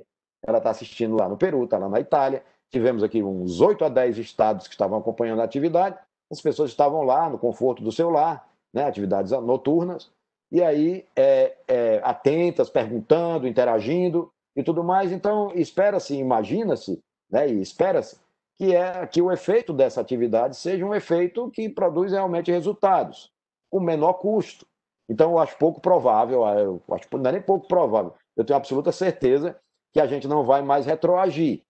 Talvez a gente não vá avançar totalmente para mudar o padrão. Não acredito que não, isso não vai acontecer. Mas eu imagino, né, que o avanço dessas tecnologias vai proporcionar um ensino híbrido com muito mais alcance por parte das atividades remotas, né? Eu já estou reformulando uma série de coisas lá na ESP. Já estou com a equipe toda trabalhando, a gente já está pensando em vários cursos que antes eram presenciais e a gente já chegou à conclusão que ele pode ocorrer de forma remota, então nós vamos realizar de forma remota, né? E aí eu tinha problema porque a sede da academia é só aqui em Fortaleza e eu tenho o efetivo das forças de segurança no estado todo. Agora esses cursos já posso ter muito mais alunos, posso ter alunos no sul do estado, na zona norte do estado, em qualquer lugar do estado, sem precisar ele vir para Fortaleza. Não vai precisar mais deslocar esse servidor para frequentar esses cursos, que seriam cursos teóricos, que o professor vem para a sala de aula e vai expor uma coisa que ele pode expor diante de uma câmera dessa. Né? Da mesma forma, com muito mais facilidade de mandar material pedagógico para estudos complementares, coisas dessa natureza. Então, era essa a minha observação que eu queria fazer, era essa minha passagem rápida por aqui, porque o mais importante que foi a gente conhecer toda essa sistemática, né, de alcance das escolas de contas do Brasil. Né? Eu já tive a oportunidade de ministrar um curso de processo disciplinar na Escola de Contas de Minas Gerais. Eu fui para Minas Gerais, passei, se não me engano, já faz alguns anos, aí, uns 4, 5 anos, que é minha área de pesquisa, é a área do controle disciplinar da administração pública, né? Então, é sobre isso que eu falo em alguns lugares do Brasil. E aí eu tive lá na Escola de Contas de Minas Gerais. Passei 3 dias, 4 dias, eu acho, com servidores lá. Eu acho que tinha até auditores, tá, conselho. Tinha um conselheiro, era 2, que estavam também em sala de aula, falando sobre controle disciplinar. Passei 3 dias maravilhosos lá em Minas Gerais, com a Escola de Contas daquele estado, né? Então, agradeço mais uma vez, Hilária, pelo convite, né? Para você ter convidado aqui para representar a nossa rede de escolas de governo. E foi uma oportunidade interessante demais. Eu te agradeço a você, agradeço a Cris Line por ter dividido aqui comigo esse tempo e me coloco aqui à disposição para algum questionamento, né, que queiram fazer. Muito obrigado e boa tarde. Excelente, Jadez. Muito bom esses pontos aí que você trouxe, né? Realmente são insights de cada realidade e de cada, né, situação que nós vivenciamos. E são esses pontos mesmo que a gente quer que venha à baila para que nós nos enxerguemos, né? Nós realmente visualizamos as nossas realidades, como estão nossas instituições, como mantê-las ativas, onde a gente pode nos apoiar, onde a gente pode manter esse link de relacionamento que tanto fortalece as instituições. Eu acho que a Crisline foi muito feliz em vários exemplos dados aqui, assim como o Juarez, do que realmente como se congrega uma rede, né? Como se trabalha. Temos aí a ENAP, que também é uma referência grande para nós. Eu estava aqui, Crisline, quando você falava, e fazendo reflexões. Eu gosto muito de ficar refletindo enquanto escuto, né? Pessoas inteligentes como vocês. Quando você falou que teve a oportunidade de participar, né, do evento da ENAP, e ontem eu estava também conectada no evento da ENAP, né? Eles vão manter uma série exatamente para tratar da realidade das escolas de governo. E ele trazia exatamente os desafios de uma escola de governo na pandemia e tratou da transposição de cursos presenciais para ensino remoto. E exatamente são esses exemplos, porque o padre Fábio disse que a gente está numa tempestade, mas em barcos distintos. E como é realidade, né? Cada um com suas, né, uma tempestade só, mas os barcos muitas vezes são distintos. Então, assim, eu estava percebendo essa oportunidade igualitária que hoje a gente tem de clicar no computador e acessar melhores eventos, né? Estar bebendo conhecimento, estar nos fartando de pessoas que já estão em um caminho mais, né, mais à frente do que o nosso. Então, eu acho isso aí também, dentro, né, dessa realidade que hoje nós nos encontramos, eu acho muito positivo e muito valioso. Recentemente, o conselheiro Edilberto participou de um evento muito bom, que foi realizado pela Unipaz e pelo Observatório de Fortaleza, onde veio referenciar o Celso Furtado, né? O grande economista, os 100 anos de Celso Furtado. Então, assim, são oportunidades ímpares que a gente está conseguindo obter, né? Então, assim, depois eu faço mais algumas colocações, alguns avanços, mas o momento agora é para nós passarmos as perguntas, ver aqui como é que está. O nosso Sandra deve estar passando aqui, estou acessando aqui. Recebi aqui uma pergunta para o Juarez. A experiência da rede de escolas de contas pode ser útil para fomentar a formação dos servidores do Estado do Ceará?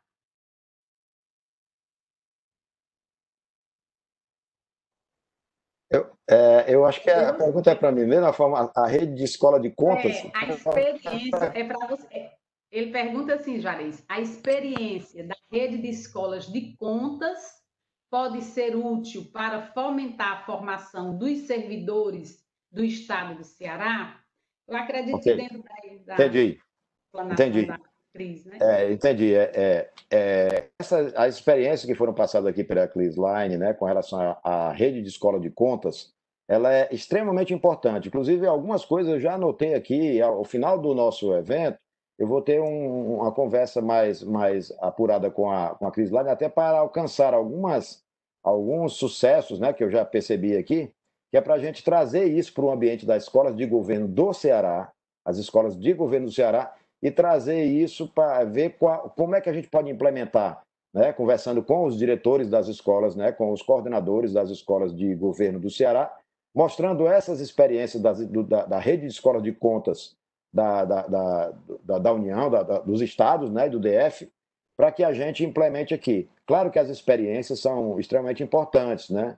E quando você tem uma rede como a rede de escolas de contas, que avança, né, com essas atividades e obtém resultados, tem relatórios, tem tudo isso sistematizado, isso se torna até mais fácil para a gente aqui nas escolas de governo, a gente obter, né, nessa interação, nessa parceria, obter esse sucesso e adaptar a nossa realidade e fazer com que as nossas escolas de governo do estado do Ceará avancem ainda mais, né, a partir das experiências obtidas na rede de escolas de contas. Ok, excelente, Juarez. Crislaine pergunta: como as escolas de governo podem contribuir para o fortalecimento do controle social?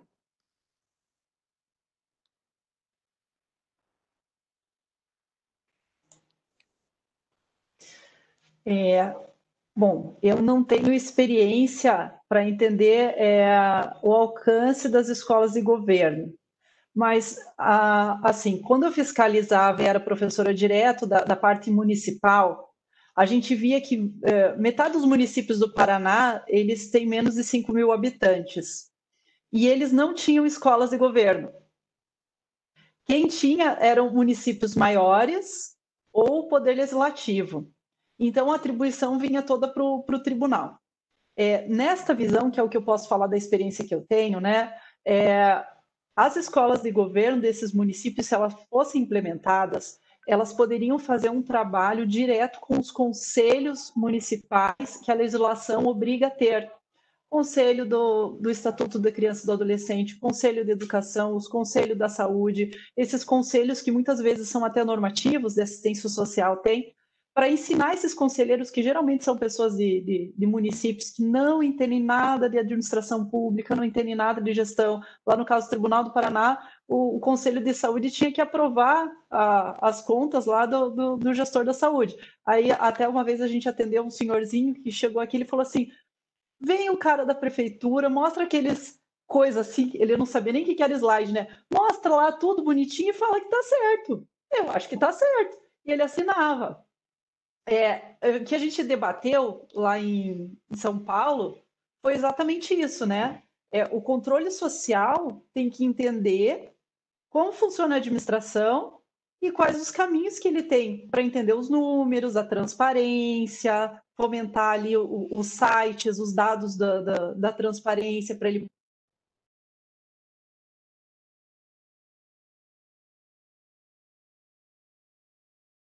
Só um pouquinho, Elara. Tocou aqui. Quer ver um fato importante, além das transparências, fazer associações com observatórios sociais. Aqui no Paraná é muito forte, até porque o Observatório Nacional surgiu aqui em Maringá, e ele tem várias cidades onde eles têm observatórios implantados. Então, capacitações para esses observadores sociais entenderem como é que entra no portal de transparência, como é que ele faz para comparar um preço do que está sendo comprado do que não está, quando sai edital de obra pública, como é que ele faz para poder ver se a obra está sendo feita, ou se ele pode ir lá no hospital e ver se está chegando medicamento, como é que está sendo o estoque daquilo. Se aproximar ali do cidadão. Essa é a experiência que eu tenho como fiscal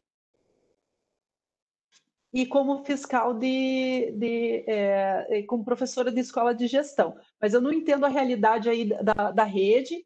Eu acho que o Juarez pode completar essa resposta, né?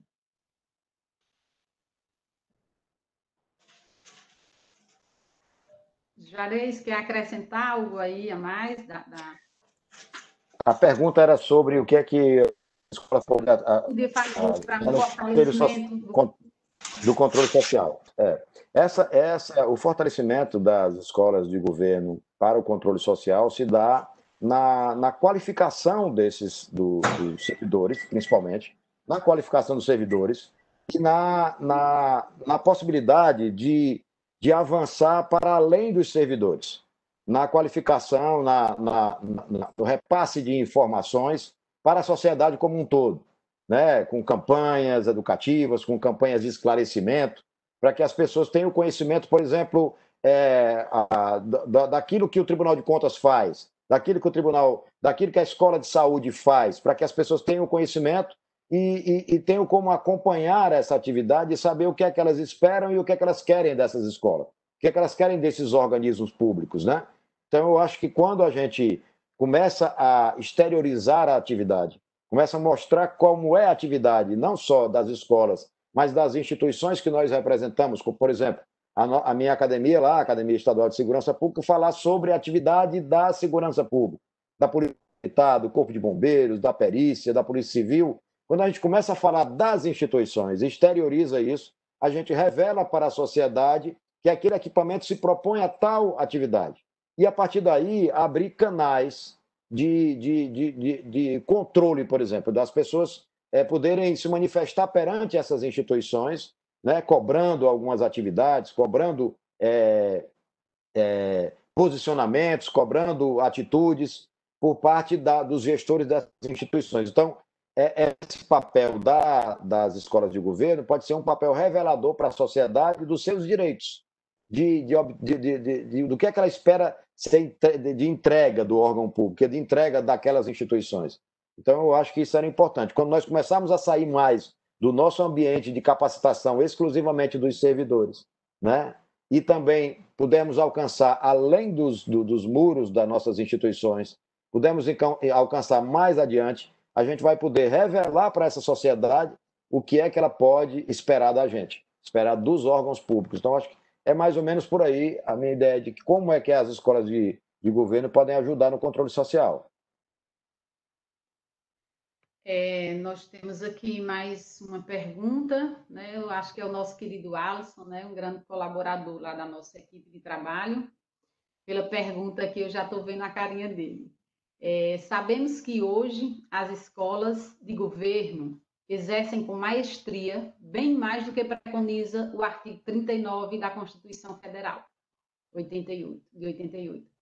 Com o atual cenário, o que os professores vislumbram como os próximos desafios a serem superados pelas escolas de governo? Fica aí essa pergunta, eu acho que a Crislaine e o Juarez também poderia dar Ok, vou começar aqui, né? É o Alisson, né? Pena que a gente não pode olhar, né? Fazer uma... A gente fez um levantamento com as escolas dos desafios, tá? Foi um diagnóstico que a gente fez um pouquinho antes da pandemia, e o diagnóstico revelou que ainda a gente tem desafios estruturais, várias com falta de sala de aula, vários. Você não tem uma gestão própria e autônoma, então, às vezes, você dependia sempre de uma aprovação de um outro gestor, aí você tem entraves políticos para conseguir essas liberações e autorizações, e se você não tem uma autonomia, até um recurso para você administrar, isso é um grande desafio para você até se modernizar, para você investir em plataformas, investir na contratação de tecnologia e até capacitação de professores. As escolas de contas têm esse desafio de conseguir criar um corpo de professores que possa ser o professor da escola. A gente tem uma instituição, acho que é separada, que tem autonomia financeira e orçamentária, salvo engano, acho que é do TCM de São Paulo, a escola de lá é separada, aí eles têm prédio próprio, professores contratados, aí é tudo... Tirando isso, agora eu vou falar de um olhar de professora, tá? Que eu sou professora, não estou exercendo a docência ainda pelo Tribunal de Contas, mas eu exerço num trabalho voluntário na parte espiritual e com a juventude, né? Qual que é o meu sentimento, né? A gente precisa fazer com que a escola agora pare um pouquinho e faça um planozinho de capacitação para professores. Eu senti muita falta hoje da minha instituição, lá que eu atuo como voluntária, fazer uma reunião grande e falar, gente, conhece a ferramenta Padlet, ou Padlet, ou seja lá como for, e entrar lá e mostrar como é que se constrói. Aí eu fui vendo pela internet o que o pessoal fazia, aí o Leonardo apresentou para nós o Metro Retro, que eu adorei. Aí até na último evento com os jovens, a gente está construindo um projeto usando essa oficina. Aí eu vi que jovens que não abriam o microfone começaram a tirar até a câmera para falar, porque a gente estava em oficina. Aí, conversando com uma outra colega que também tinha o mesmo problema, eu vi que a ENAP lançou, Hilária, você viu o meme, o cartãozinho assim? Por favor, o professor não quer ficar sozinho, destrave suas câmeras. É um sério problema hoje de você conseguir interação. Eu, como professor, eu sinto falta disso. Na minha instituição, me formar como fazer oficinas dinâmicas. E dependendo você tem que conhecer teu grupo, né? Às vezes os teus alunos são mais auditivos. Às vezes os teus alunos precisam dessa parte de vídeo. E você não tendo interação, você não sabe do que precisa. Então, se fosse resumir, eu acho que nós, como rede, como escola, tínhamos que fazer uma pausinha ali e focar com carinho naquele nosso banco de talentos, né? Chamar todo mundo e ver como fazer oficinas online, como usar ferramentas, conhece o Metro Retro, conhece o Miró, conhece o outro e assim por diante. Posso completar? Sim, Por Laura. favor, Juarez, por favor. Eu concordo perfeitamente com o que a Crislane falou, com relação a gente ter que fazer essa paradinha para nos reinventarmos, vamos dizer assim, né? É preciso a gente fazer essa parada.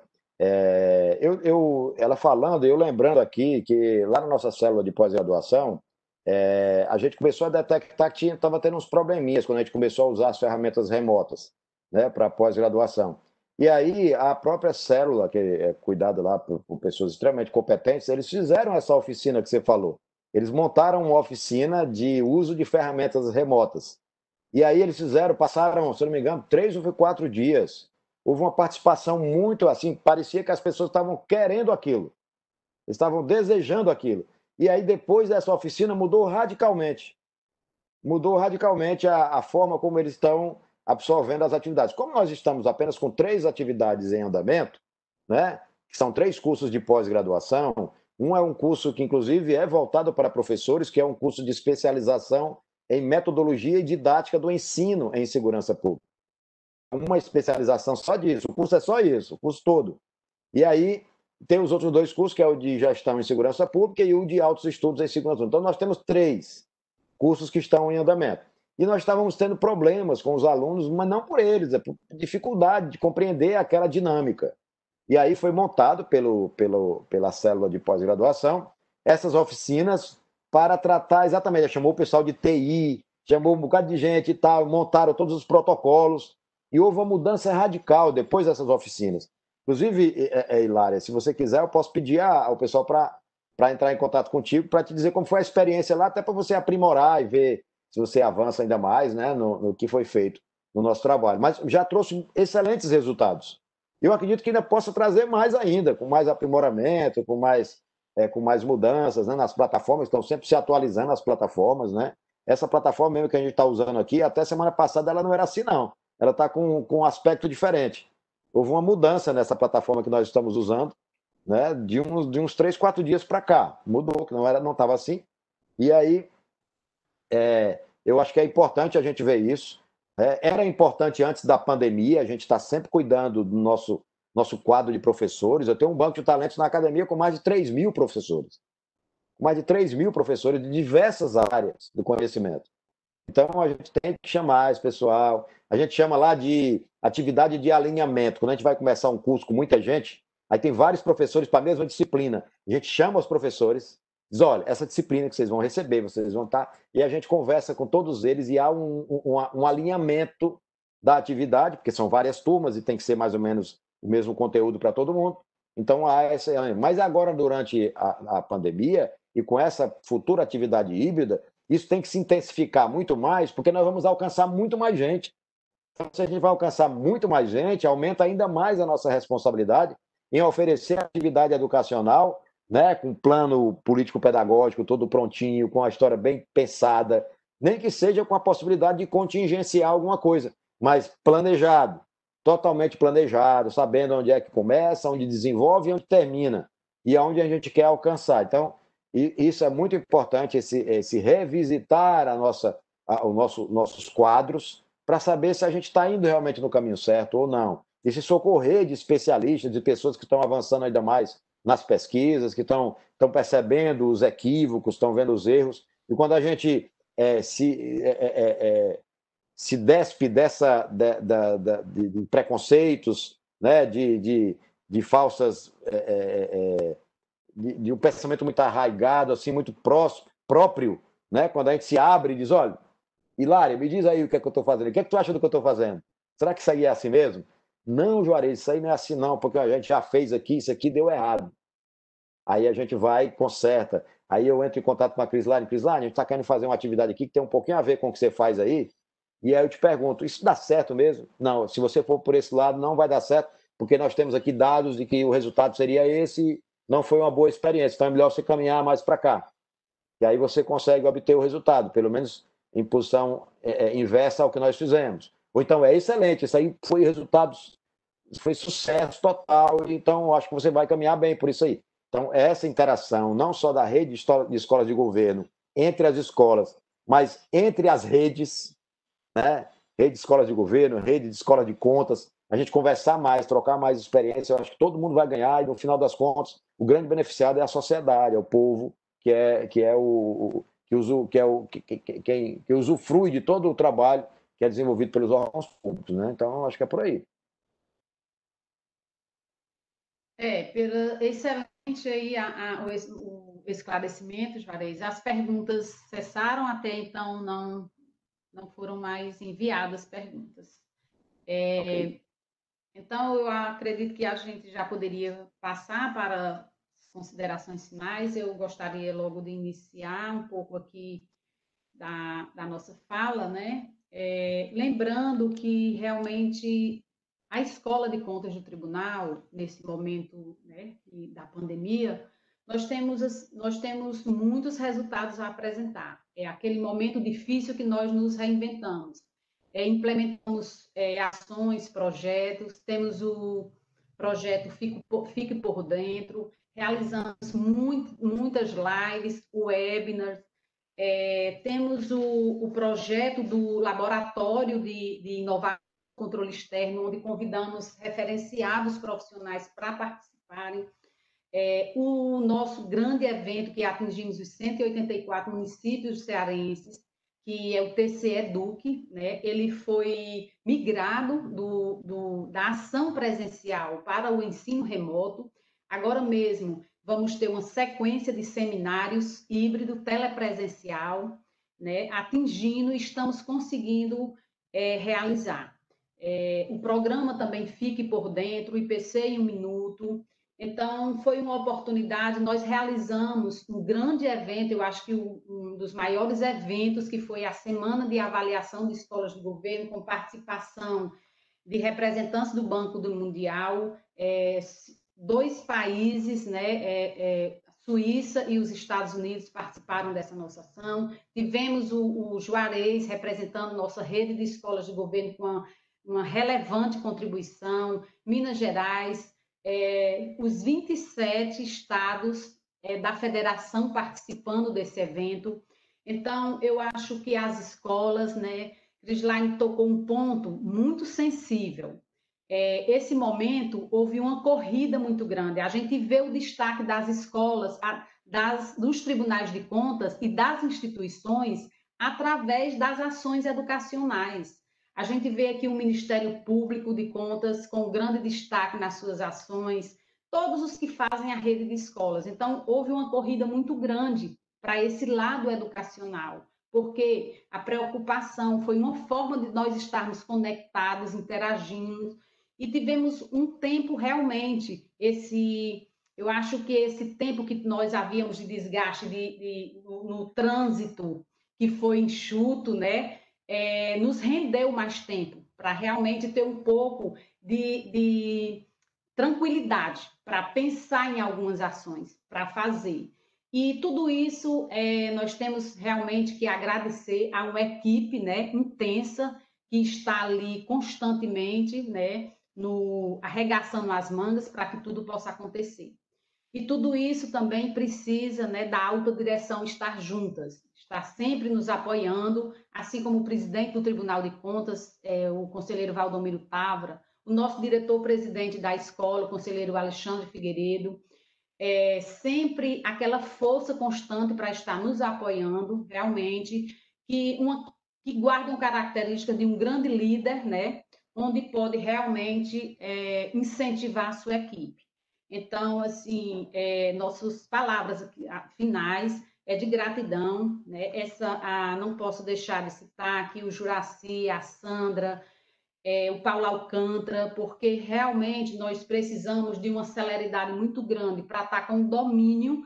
A gente precisava conhecer, aprender, maturar e aplicar. E praticamente foi no tempo mínimo que a gente teve para isso.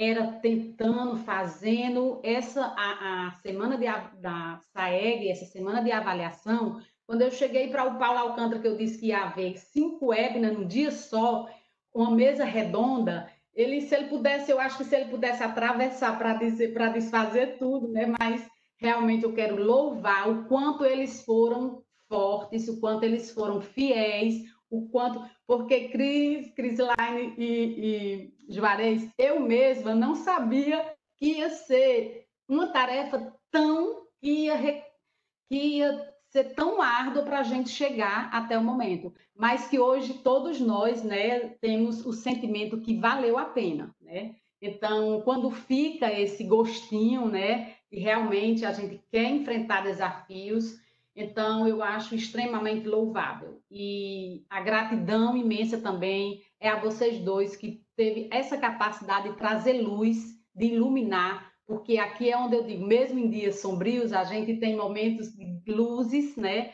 E realmente a gente guarda e leva para um aprendizado constante, que nem terremoto, nem dia cinzento, né? Vai nos roubar, nem vai diminuir do que somos. Temos desafios imensos, os literários e os estudiosos que se preparem, porque realmente quando a gente vai praticar, agora mesmo eu estava com nossa equipe reunida ontem para dar uma resposta à Procuradoria Jurídica do Tribunal que se deparava exatamente em fatos novos, de avaliação, como vamos fazer? Um webinar tem 500 pessoas, como é que a gente vai colher uma avaliação de 500 pessoas? Então, são situações inusitadas que nós estamos nos deparando, mas que aqui fique, né, uma lição de entusiasmo, de fortaleza.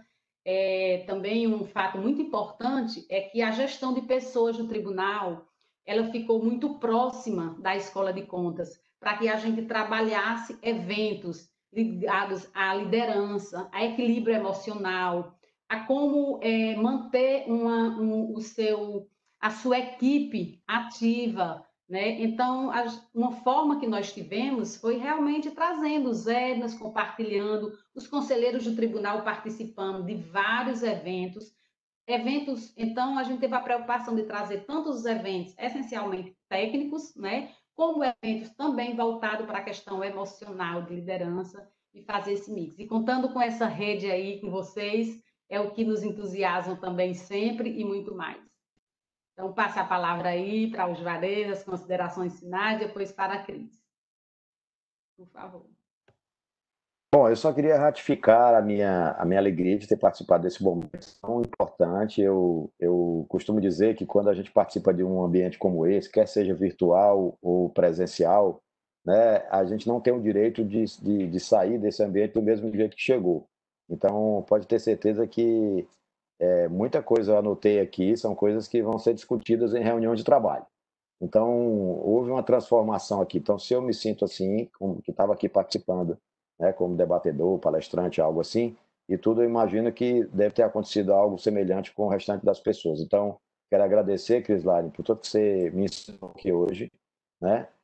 Quero agradecer a Hilária também pelos ensinamentos aí, pelas coisas que ela passou, que foram fundamentais, importantíssimas, e colocar à disposição, mais uma vez, agradecer ao Juraci, ao Paulo Alcântara, à Sandra, pelo apoio, e agradecer a todos vocês que estavam nos assistindo, e um beijo grande para os meus amiguinhos lá da Academia Estadual de Segurança Pública. Cris, obrigada. Juarez, eu que agradeço, prazer enorme em conhecê-lo. Meu marido participou de um curso de formação na academia, eu sei o quanto é difícil ter que gerenciar, né? Então, vocês estão de parabéns, e parabéns para a rede, porque é uma coisa que a gente quer na nossa, a gente conseguir identificar a estrutura de cada escola e poder usar a estrutura da outra escola. Isso a gente ainda não conseguiu. E não é só a distância, sabe? Nesse momento, por exemplo, às vezes a gente poderia usar estúdios que estão parados, a gente poderia usar auditórios que estão parados. É um caminho que vocês já percorreram. Antes de fazer o fechamento, não deu tempo para a gente dar uma comentada, eu comentar o que o Juarez colocou.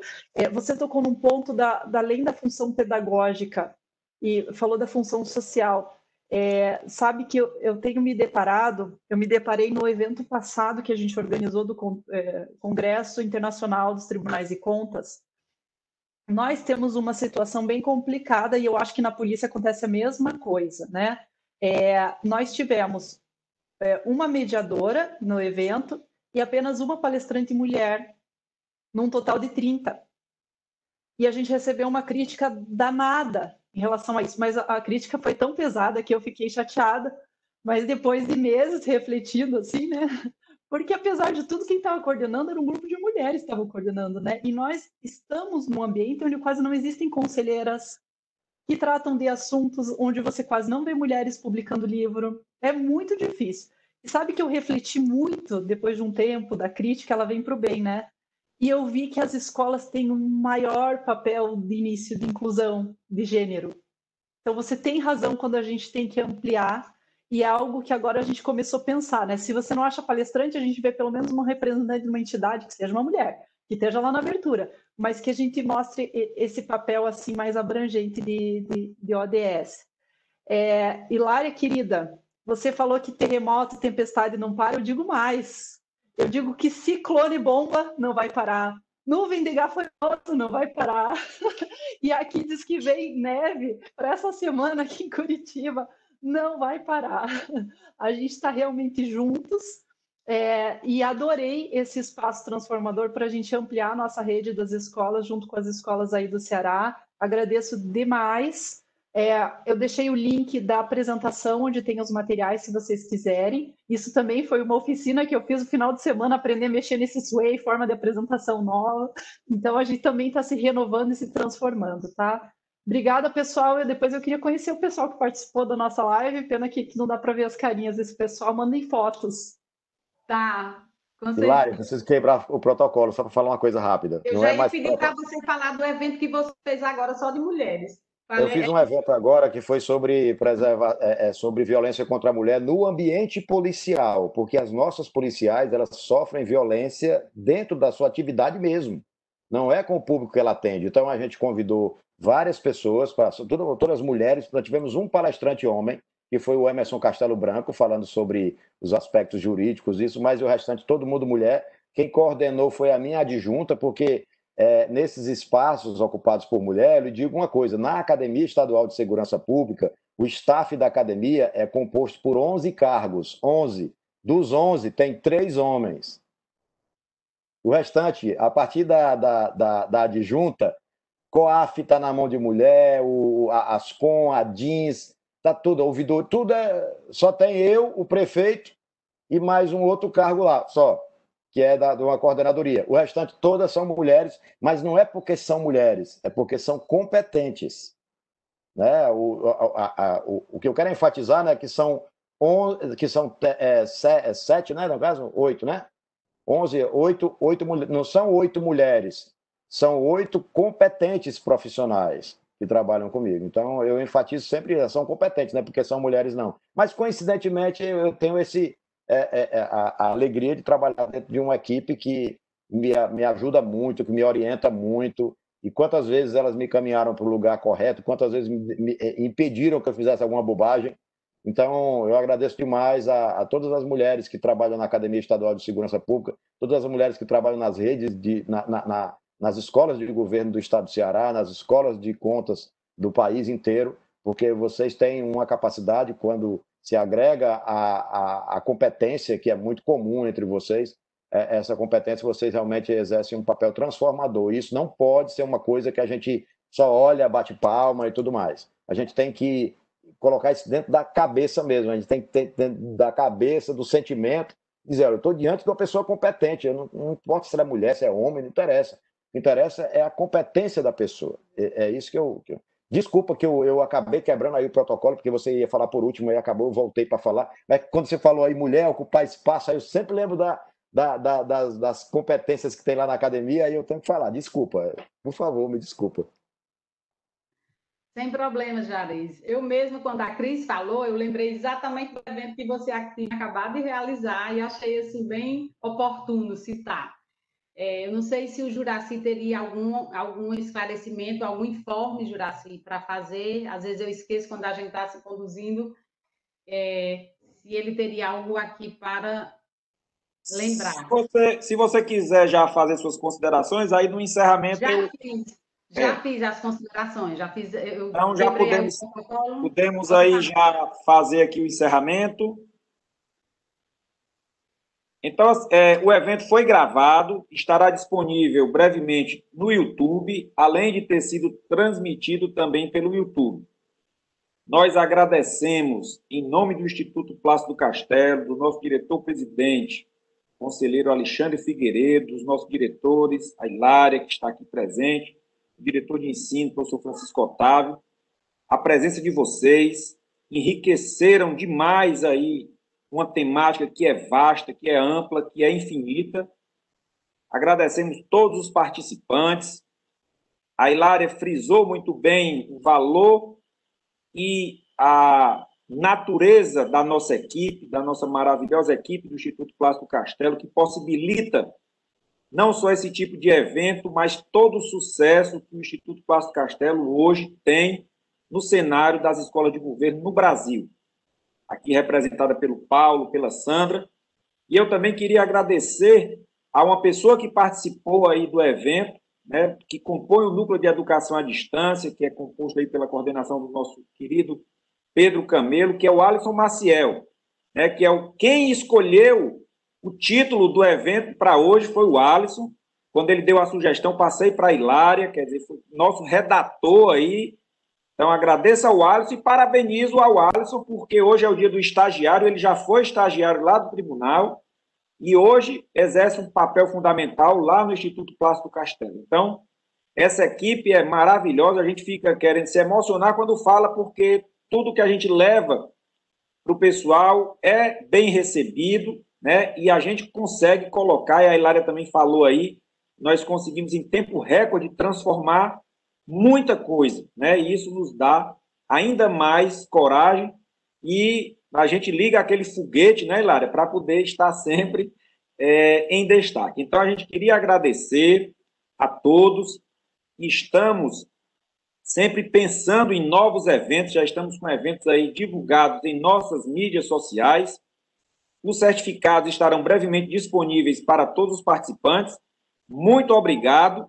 E a gente sempre termina com uma frase que é característica do nosso instituto. O IPC não para. Muito obrigado. Obrigada, gente, mais uma vez. Um abraço a todos e até a próxima.